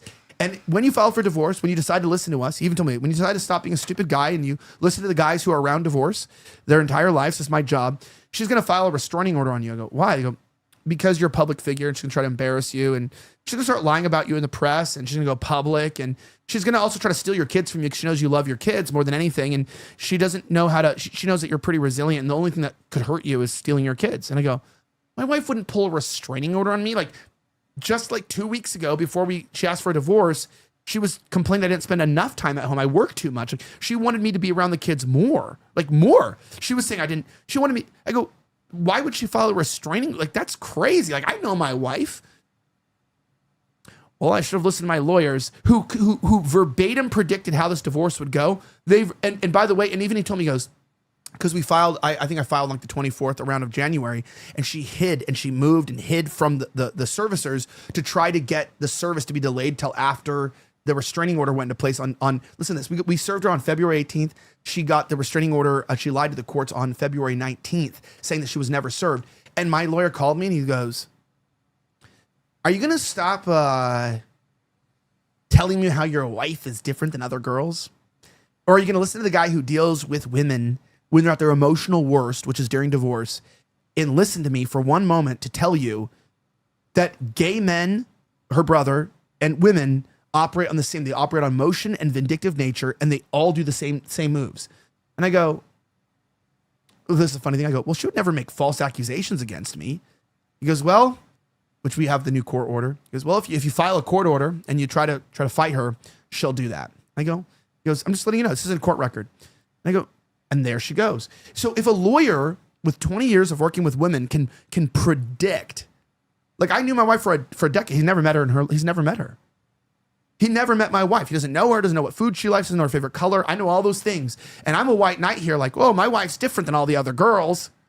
And he goes, here's what your wife's going to do. And I went, no, she's not. Let me ask this. You've had a couple exes in your life. Maybe. Did they behave in a way that you would have thought they would from knowing them? Or did they completely switch They completely switched up. And you go, and then you and I talk and it's like, they all act the same. My whole point is with all of this, it's like, it's kind of crazy because one of our commenters, Jimmy the Weasel 857 said, when rumors spread of Elijah cheating on his prude wife with a Stacy, then went on a coke bender in Ecuador, I became a slightly offensive fan again. Mogger. Based. Thank you. W. But meaning like we have to realize kind of with that, like my statements about, you know, the guy or like, you know, why we can't hire women again, these things, there is a way that life works. And the only person I know in the world right now that is accepted in Western civilization, that accepts the way the world works, is Nayib Bukele in El Salvador. Real. So it's not Ecuador, dude. It's El Salvador. But it's Nayib Bukele who banned the Edgar haircut. Do you know what happened? W. They had the Edgar haircut in El Salvador. This is a real thing. He banned the haircut. Everyone calls him a fascist for this. They have a gang problem, right? And a lot of the MS-13 moved to Honduras, and they had a border problem. They found out, this is not a joke, groups of bullies, aka they call them soft gangs, started forming in the schools, and they weren't getting educated, and they started bullying kids and forming like little cliques and gangs. And of course, MS-13 was coming in and asking if they want to sell drugs and this stuff. And he realized they all had Edgar haircuts. And he realized that a boy could be controlled by his haircut. That if you put a boy in a uniform and you don't let him have independence while he's young, and you teach him how to be in a regiment, that he can actually become a great man. That's what the military was supposed to be for men, to teach them to be regimented. Women were kept down in society on their rights. They call them today. They're not actually rights. They're more like wrongs. We've given them wrongs. We've given women an operative power outside of their nature and their design. You're not a misogynist and a sexist. You actually love women when you don't want them to have power in divorce, when you don't want them to have power in courts. Because you know what happens? Women, when given power, abuse it more than men. It's been proven in studies. They abuse their power. Well, it's been proven that queens would wage war more often than men would on average. So this is within their nature. It's something that is primal within them. I think it's possibly the maternal instinct twisted when given social political power, being used and taken out in a way that's not beneficial to the actual country. And we see this, and this is being done when you give them power in the divorce courts. What's not actually beneficial to the children is now being waged against the father, because instead of being a queen waging war against an enemy, now it's a mother waging war against the father. And it's something that we see frequently. But I do want to bring up just real quick, because I received a text from an insider on a subject we were speaking about earlier. Okay, earlier we were talking about TPUSA screening questions. We won't go off on this forever, but I think this is notable to mention. King. I got a text from an insider right now live during the show, and they said, yes, TPUSA, they said watching the stream, yes, TPUSA screens questions. Typically, they pre-select people before AmFest in December of 2025. I was asked by management if I had any students who wanted to ask questions by XYZ speaker, and they had to submit their questions. They do this for Tucker, I know for sure, and a few others, this person said. Now they pre-screen everyone. Everyone. So I think the Nikki Rudd moments that we saw at AmFest, the Jeb Ball moment we saw a few months before I talked to Ben Shapiro, Jeb Ball, good friend of the show, questioned Glenn Beck. I think we're going to see fewer and fewer mentions, situations like that, because they are starting to understand if they allow Gen Z to ask questions, we are going to poke holes in their lies. We're going to expose the hypocrisy. That is going to stop happening. And I got this text from an insider who would know, okay? And his I have a few connections. Is a woman that we're not going to explain her name. Her name is Karika Irk. Okay, Karika Irk is her code name, Karika Irk. We're very good friends, actually. Yeah, Karika Irk. Very good friends. Me and her text regularly when she's not on the phone with JD Vance. So next week, we should have, by the end of the week, because I'm going to be in court next week. Do you know what's funny, by the way? I was talking to a individual that runs a large organization in the right wing, and he was like, some journalists our wife's trying to get journalists to be at your trials next week. And here's the problem with screening questions. That girl was a girl. This is my point. Whether it's divorce or screening questions, or whether it's, politics or your job, the thing about females that remains problematic is they have no remorse for lying, and there's no accountability. And women don't take accountability, and no one wants to make women accountable anymore because you don't want to deal with the hassle. Like, there is a virtuous side of men that you don't want to make women cry, right? That's like a big thing. Like, no one wants to make their mummy cry, right? I did. Well, you're a piece of shit. So true. Scumbag. Sorry, Mom. And I put you on Reddit True Tide so you don't look like one anymore. But Mog. no, he's mogging Absolute now. Mog. He's mogging now. This was Retta, by the way. I'll mog even more. This by took summer. Retta and test. Can't you tell? Are you on Reddit and tell, test? right? Oh yeah, for sure. No, not on anything Someone yet. told me because you're not really actually white, are you? No, I'm actually Jewish and black. No, but you're a little bit. I'm Jewish, black, and Indian. You're a little bit brown coated, right? No. What do you mean? No, I'm. What's your ethnic background? I'm fully Aryan. Okay, I am English, Scottish. Okay, they'll say Irish is not Aryan. I'm like 70% English, 20% Scottish, and then like 10% Irish. So you're like Britannia. I literally am the Isles. United Kingdom. I am the United Kingdom. I am a representation of Heritage America. So you're brown, a little bit brown. I'm the opposite of brown, but sure. What color's your hair? My hair, it's not dark brown, okay? I literally ordered All dark right, brown Mr. wood Highlights panels. over I here ordered is trying to dark tell brown- me I ordered I'm dark not brown- Aryan because my hair is brown. I ordered dark okay? brown wood panels. What color is his hair? Does it blend in with the dark brown wood panels? Dude, colorblind. take these off. You can't see. This isn't even dark brown. I literally You can't see it tell. in the light, but this is like I it's like told light just brown. told Blue I would call him brown on the show just so Blue wouldn't be so sensitive anymore. This Call is him brown bullshit. blue. We call him brown blue. Does this He's does got the this bluest look hair. brown to Brown you? blue. This is the British Isles, okay? Do you have This any is the British Italian in you? Isles. No, I do not. What are And- you? And people What's Italian? always, because I tan, people always think that I have some kind of at least like Southern European in me or You don't some have sort any of mix brown. on Southern or Eastern? No. I do. I am English, Scottish, and Irish. I tweeted out one time that I was fully Heritage American, and I listed in order I'm English, Scottish, and Irish. It was actually liked by Milo. Actually, interestingly, Whoa. it was liked by We Milo. love Milo. Because he But- wants to fuck you. We love Well, Milo. we'll see. But it was liked by him. But it was in response to Patrick Casey. So some Israeli shill said that I was brown during my whole Ben Shapiro blow up, and I responded to him by saying, "Look, I'm fully Heritage American." He quote tweeted a video of me that I made, and he So you're said, white but not Aryan. He said clearly this guy is some sort of brown mix. You can tell. I quote tweeted him. I said, "I'm fully Heritage American, English, Scottish, and Irish." And then Patrick Casey was quote tweeting him saying, "The Jews now have racial checks. Like this is a new development." Total shilling. What are we doing, bro? I am you. Okay, you sold us out. Sorry for you, buddy. But yeah, people don't believe that like I'm white because Okay, apparently let's I ask get this. kind of tan. Let's ask this. So I asked Google AI Oh if my I'm God. considered Aryan. Okay. Here's what it said.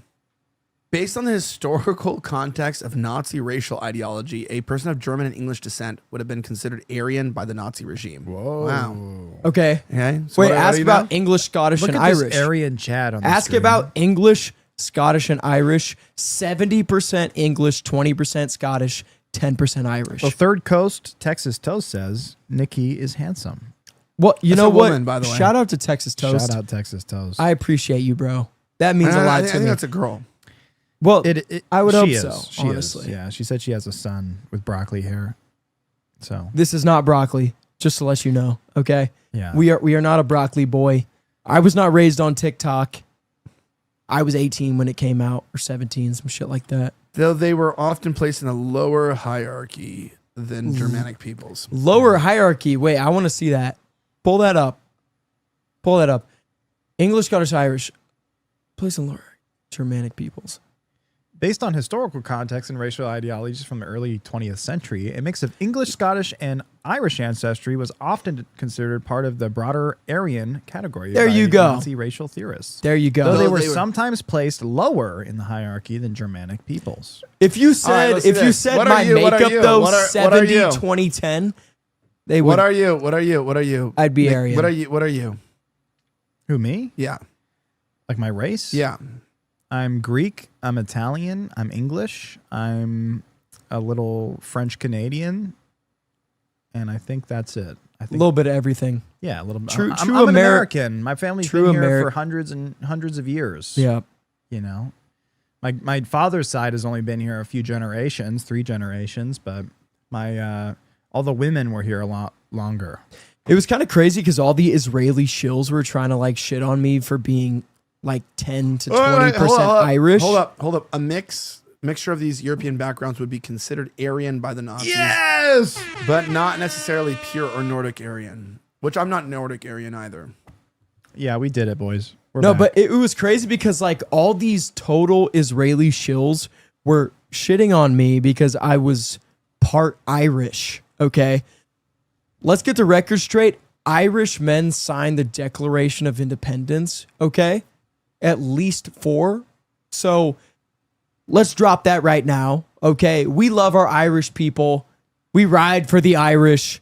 They're one of the few people in Europe who are actually fighting right now. They got riots right now to try to save their country from the third world real immigration. fast, Can we pull up real quick? On YouTube, someone said, name your price to read my super chat. Are Lithuanians? $500.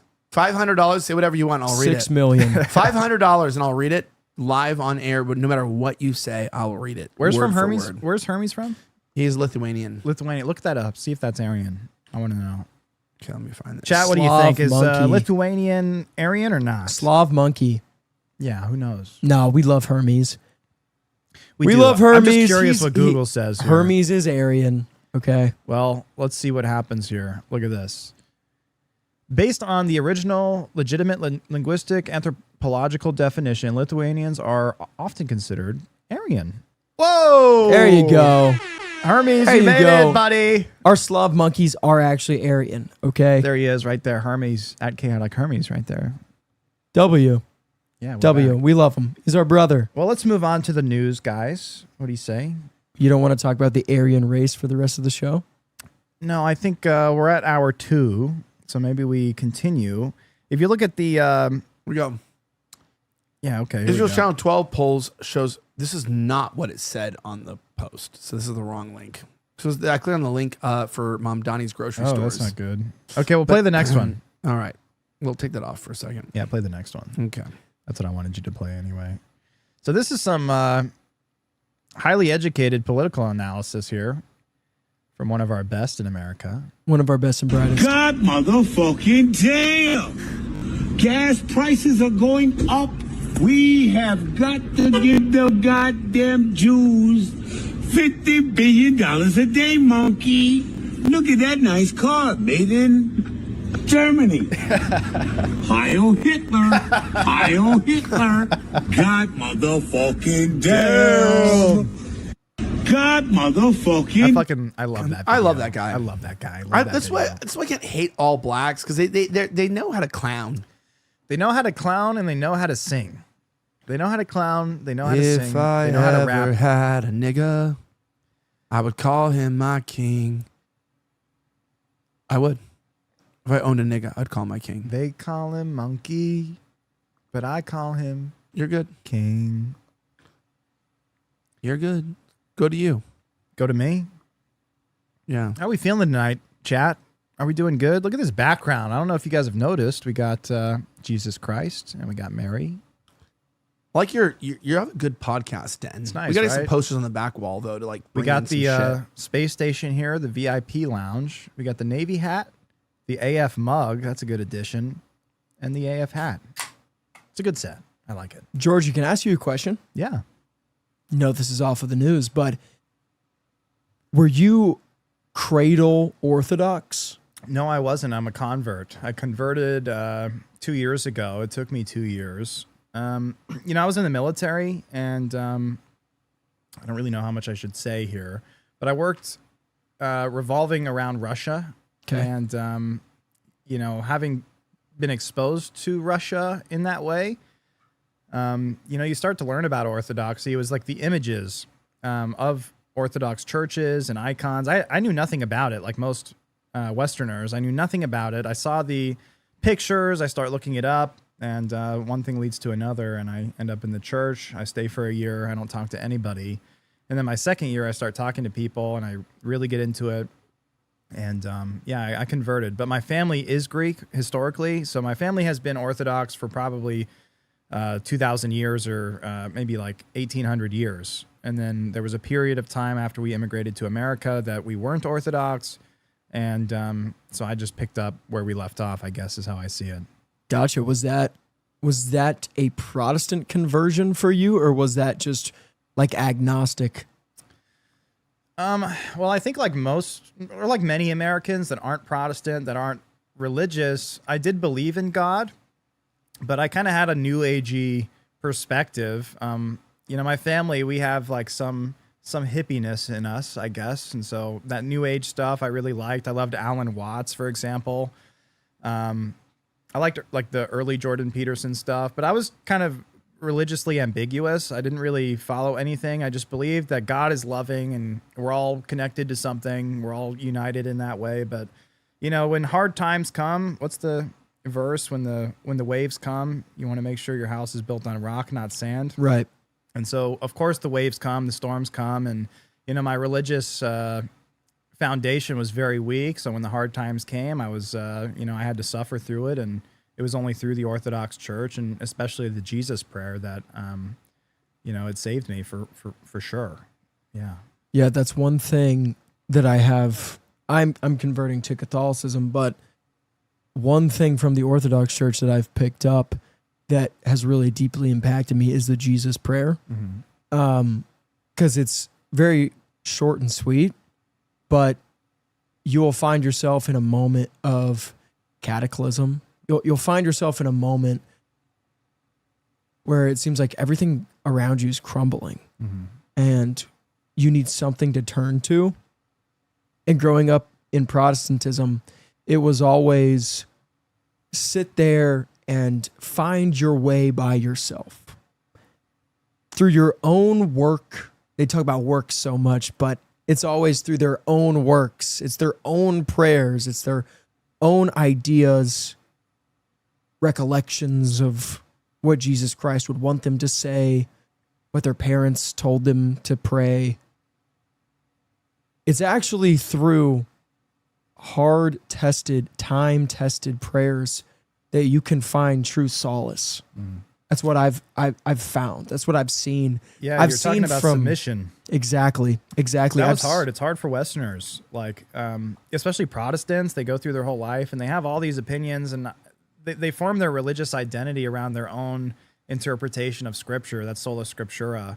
And it took me about a year to get past that, like feeling so confident in my own interpretation of the Bible that, even some of the saints I would like argue with in my head. But, like I said earlier, the waves came and the storms came and I crumbled down. And that's why I said it took me 2 years. Usually it takes people 1 year to convert and to be to have their chrismation ceremony. It took me 2 because the first year I was still very locked into this self-interpretation. And it wasn't until I really submitted to the church that things started to make sense. And I found so much solace in that. And the Jesus prayer, but like actual submission to the church, I gave up my own interpretation, my own ideas of what the Bible was trying to tell me. And I interpreted it instead through the words of the saints. And that is so liberating. He's really. also subtweeting me right now, by the way. Absolutely. He's subtweeting me. He's saying that on purpose to subtweet me. What? Well, you're subtweeting me. What from are our you argument talking last about? night when the police got called on you. When the cops came and arrested everyone. No, one They thing did I've get noticed is called that on the American spirit is so caught up in independence and freedom. But what are we independent from? What are we free from? Are we free from our sins? No. Oftentimes the American spirit gets us caught up in greed and lust, in hatred. The American spirit, it should not come into conflict with our spiritual health. It should not come into conflict with the direction of our souls. Where are we going? Where are we going to spend our eternity? What are we going to be focused on during our earthly temporal time? I have found that the American spirit is so caught up in Protestantism that it has lost the tradition of submission to Jesus Christ.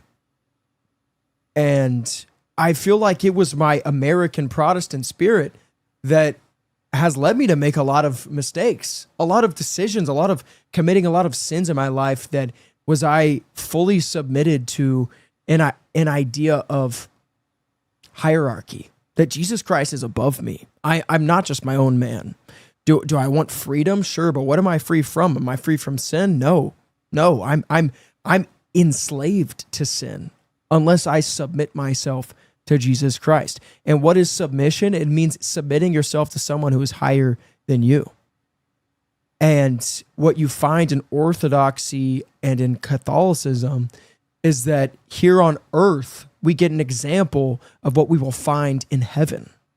And that's what Protestants don't see. That's what Protestants don't understand. What you find on earth, we should try to reflect heaven on earth. We should try to create an environment that reflects perfection. It'll never be perfect. We'll never be perfect. We're caught up in our sins on earth.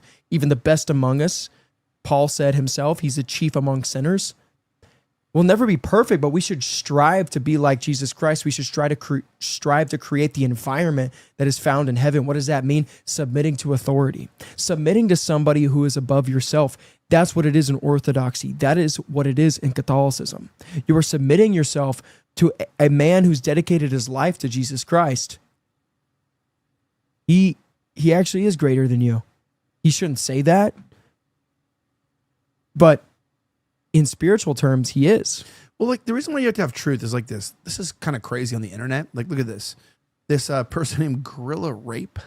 See this? Gorilla Rape. Holy switch up. Says, says, hey man, just wondering why you are still tweeting on this platform or frankly alive after court documents show that you admitted to your wife you molested a 16-year-old boy as a youth pastor. Oh, buddy. Look at that. 44,000 likes. That never happened. And that's not even in court docs. But it's kind of crazy. Like with truth, he's talking about submitting to the church. Like, you have to submit to truth. It's like, that never happened. There's a court document out that we talked about yesterday that references a podcast clip from a podcast of someone reading a super chat that says that I told the super chatter that I molested kids. I didn't say that. I've never said that to anyone because it's not true. But it's also kind of funny because like then it gets taken down and put as I told my wife that. And you kind of laugh at it. It's kind of funny actually because it's like it's so ridiculous. You have to laugh. But the internet, well, the internet is kind of like the antithesis of Christ because like it's just like anything that people say, they just go in a random direction, you know? And it's like that's kind of what Protestantism has become, where it's like you just kind of take whatever you want and you go down that direction. And like it's weird. Like Paula White, right? She was like, this is where I stand, God is. Dude, God is everywhere. Dude, he's omnipresent, he's omniscient. He's all powerful, all respected. And Paula, where you go doesn't determine where God is. God is he's outside of space-time, the continuum, period. And you know, people ask me questions. People have asked me. I've had calls, by the way. I had someone from my youth group call me about this, and he goes, and he's going to go on record in court. He goes, "This is so mean that people are saying this about you because when you left as a youth leader, I wasn't a pastor. People cried. They were so sad you left because I was a very charismatic leader, and they didn't want you to leave. Like it's like I left voluntarily because my wife asked me to leave, and." So I left to try to make her happy, which I shouldn't have done, which is always what happens. You listen to women. And it's crazy because it's like, they go, how could you keep, like this person, how are you alive or whatever? Well, because I'm standing on truth. And when you stand on truth as a man, realistically, like the internet doesn't faze you, right? But I think about our Orthodox and Catholic friends who have survived, right? What is happening to Protestantism when the culture is changing? It's getting changed into the culture. Am I wrong on that? When the culture is changing, the pressure's on Protestantism, it's changing to be the culture every time. Yeah. And so like, but what is happening? Why is Orthodoxy growing? I'm not going to say Catholics anymore, but just why is Orthodox growing per capita higher rate in this country than any other religion, other than Wicca with women? Witchcraft is the highest religion. I have a guess. I think a lot of Orthodox, including me, I was baptized Catholic actually. And I kind of had a sour taste in my mouth for Catholicism and the idea of having the Pope as the vicar of Christ. But that was like it was a Protestant idea that I had. And so I was kind of going into orthodoxy under that precedent that the Pope doesn't actually have authority, but I still craved having a church authority. And, you know, I couldn't find it until I found orthodoxy. When I found orthodoxy, I was like, oh, thank God there is another option. But in my old age as a 26-year-old, I am starting to like the Pope in many ways, actually. The vicar. I'm starting to understand the Pope, although I disagree with the Great Schism and their opinion of it. That's why I'm still Orthodox and will remain Orthodox. I do think the Pope separated from the Council of Bishops, the Holy Synod. I do too. That is like the core reason why I'm Orthodox, is because I do believe the Pope, he made the decision to split off from the Council. I think the Council itself has the authority. I don't think one individual. I don't think Simon Peter ever had the authority over all the other 11 apostles. And I think that is kind of the Catholic opinion. I could be wrong, but I think that's my estimate of what it is based on my many debates with Catholics. So that's like the core reason I'm still Orthodox today. But I think a lot of people who become Orthodox, they're coming from the Protestant mind, and they're already of the opinion that Catholicism is like evil because of this authority figure, which is the Pope. I don't know how much I agree with them anymore. If that's their reason for not becoming Catholic, I think the Pope is actually kind of nice to have. But yeah, anyway. Yeah, well, the Western Schism of 1407 is why I'm a little bit opposed to it. You know, like it's very hard to determine who the real Pope is after that. Some say that's not true. Obviously, you know, past that, they tried to define that. There was 3 popes at one time, which is kind of crazy. And the Catholic Church doesn't preach about that a lot, but that's a real historical record after the split. And you saw the Catholic Church deal with a lot of hierarchical issues to question whether the Pope is truly divinely the vicar or whether he actually is not the right succession. I don't deal with that. I stick back to the Church 1054 before what the original laying of hands. But I do acknowledge that the Catholic Church is apostolic, and because it's apostolic, I have no. They're getting into heaven. I have no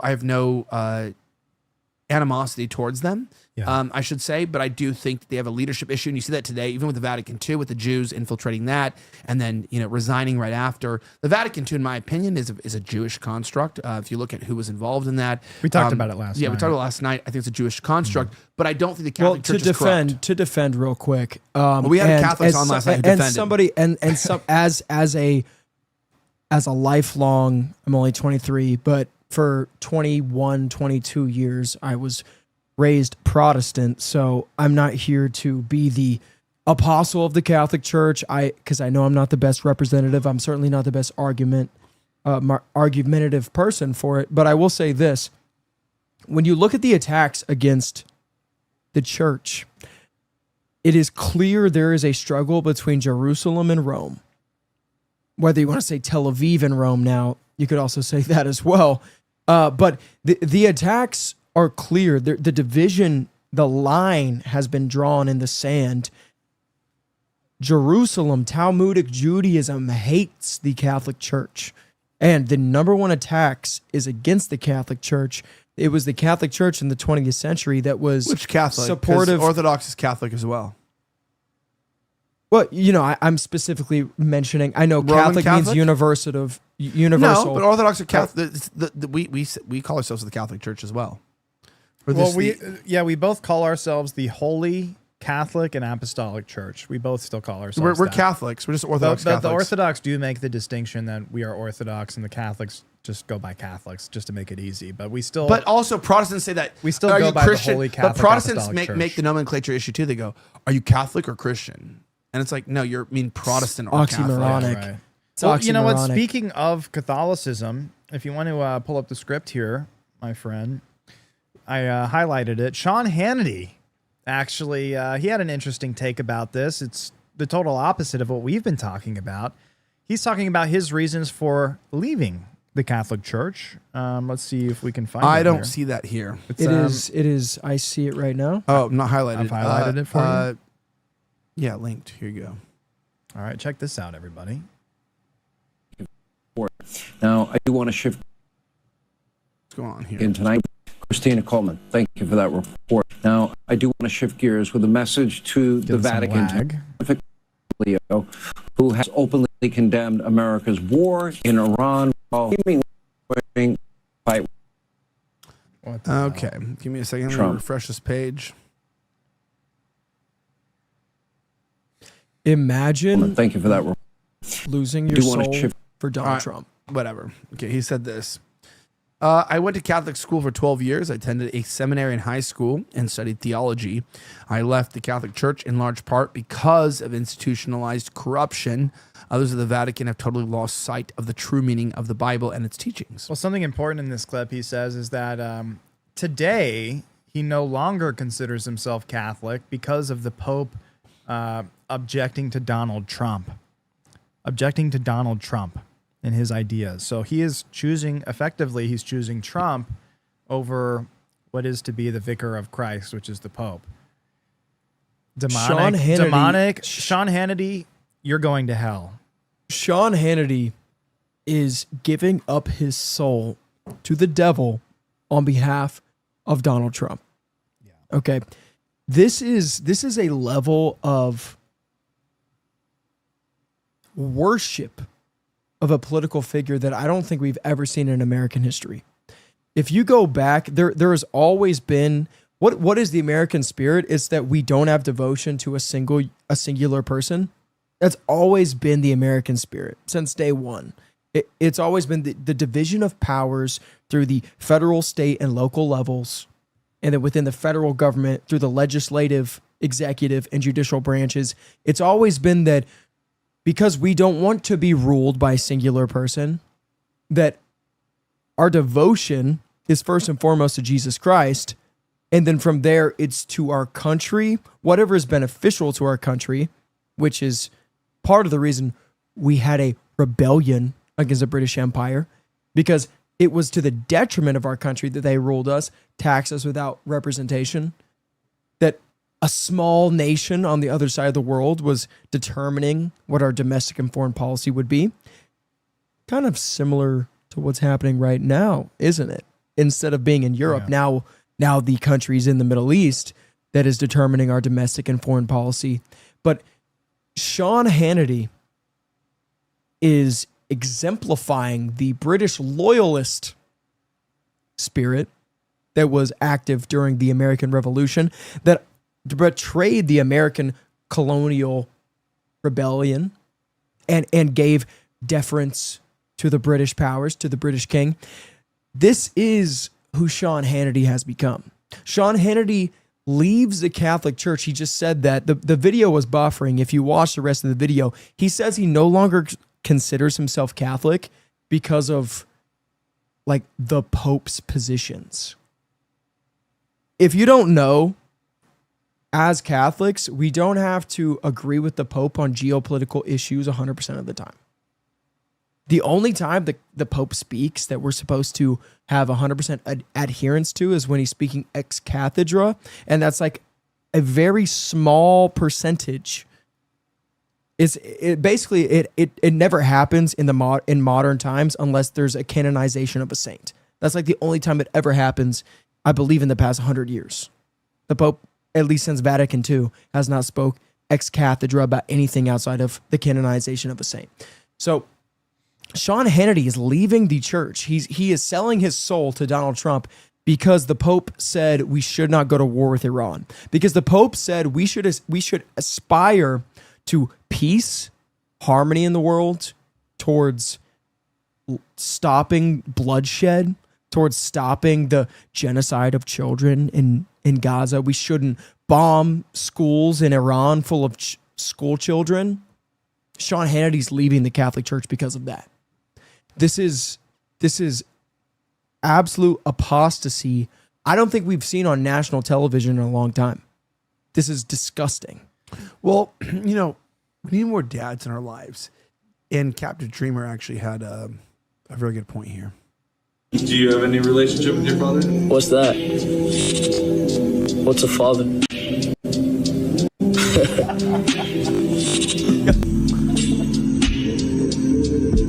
What's a father? That actually was not XXX Tentacion. That was Captive Dreamer. I don't know if you guys know, but that was Captive Dreamer on live radio for XXL magazine before his freestyle. True story. Well, we are one last video. We are coming to the end, folks. One last video. We want to play one more thing. Yeah. Lock in. JD Vance. This is the largest gathering of global leadership the post-COVID period of time. For many people, this meeting feels out of step with the moment. We hear all about the and how does that play out in an age of populism? How does institution make a deep institutional? I don't know. Our internet's down. Okay. We're done. Technical difficulties. All right, Nikki, how can they find you in Well, Follow? hold on. Basically what he's saying here is that the World Economic Forum is losing the war. They're losing their influence over the culture, and that's a big issue for them, and they're trying to rally the troops and figure it out. Basically, they are saying that they've lost the battle, and the culture is shifting beyond what they can control. Nikki? This is exemplary of the moment that we're in right now. We find ourselves at a crossroads. We can either fight for the youth who love this country, who see the American dream that was sold to them their entire lives slipping out of their grasp, out of their fingers every single day. Their ability to buy a home, to raise a family is dramatically decreasing. Meanwhile, as we saw during the 2020 pandemic, the elites get richer, their control over the American economy increases, and young people feel more isolated, more alone, and left spiritually in the darkness. How can people find you, Nikki? They can find me on X, at Nikki Rudd, X, all lowercase. I'll leave you with this. It's time that we fight for our country. The young people are leading this movement. That's what I was getting at. We have to stand up for ourselves. It's right now, do or die. Fight for your country, love your people, and love Jesus Christ. Womp womp. All right, listen. That was such a good message. RT said, how could you say womp womp to that? That's crazy. Because RT has a better message. Okay. Over a RT. third of Gen Z are high at work. 35% admit publicly to using substances the day before work starts, even the day of, including alcohol, cannabis, prescriptions, and whatever gets them through. Elijah, how can people find you? Go to X, at Elijah Schaefer. You can find me anywhere else where I'm not uploading right now because I'm dealing with bullshit from bullshit people every day, which we also call the state of life. Now, Nikki, one day when you get married or you have a kid and you know what it's like to be a dad, you know, being a dad is something that, you know, I hope you experience one day. One day. Being a dad is pretty fucking incredible. It's the coolest experience ever. So to my sons who are out there, I want to end on this.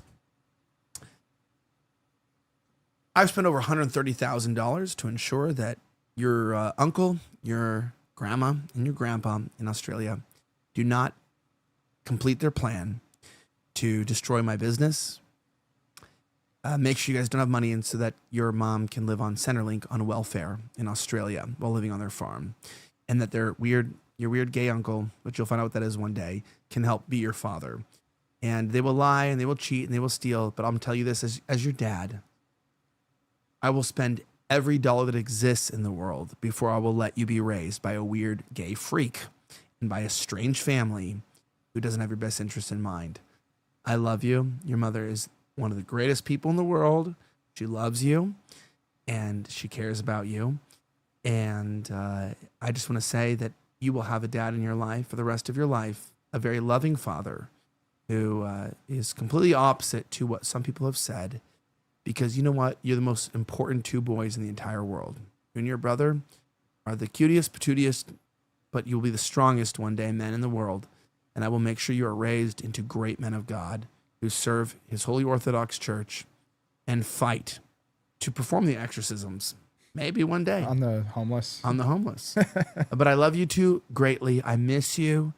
The great travesties that have been put towards me will help to set free many men who have been wrongfully spoken about in the public. But most importantly, I got you some new toys. Your rooms are ready. You were ordered back to the United States. Welcome home to the U.S. Welcome back to your home. And as we go forward in this court case, I look forward to seeing you, as the court said, that it is wrong what some people have done to keep you from your daddy. And so it is very wrong, very, very evil. And I will be there to love you, give you big kisses on the cheek, give you big hugs.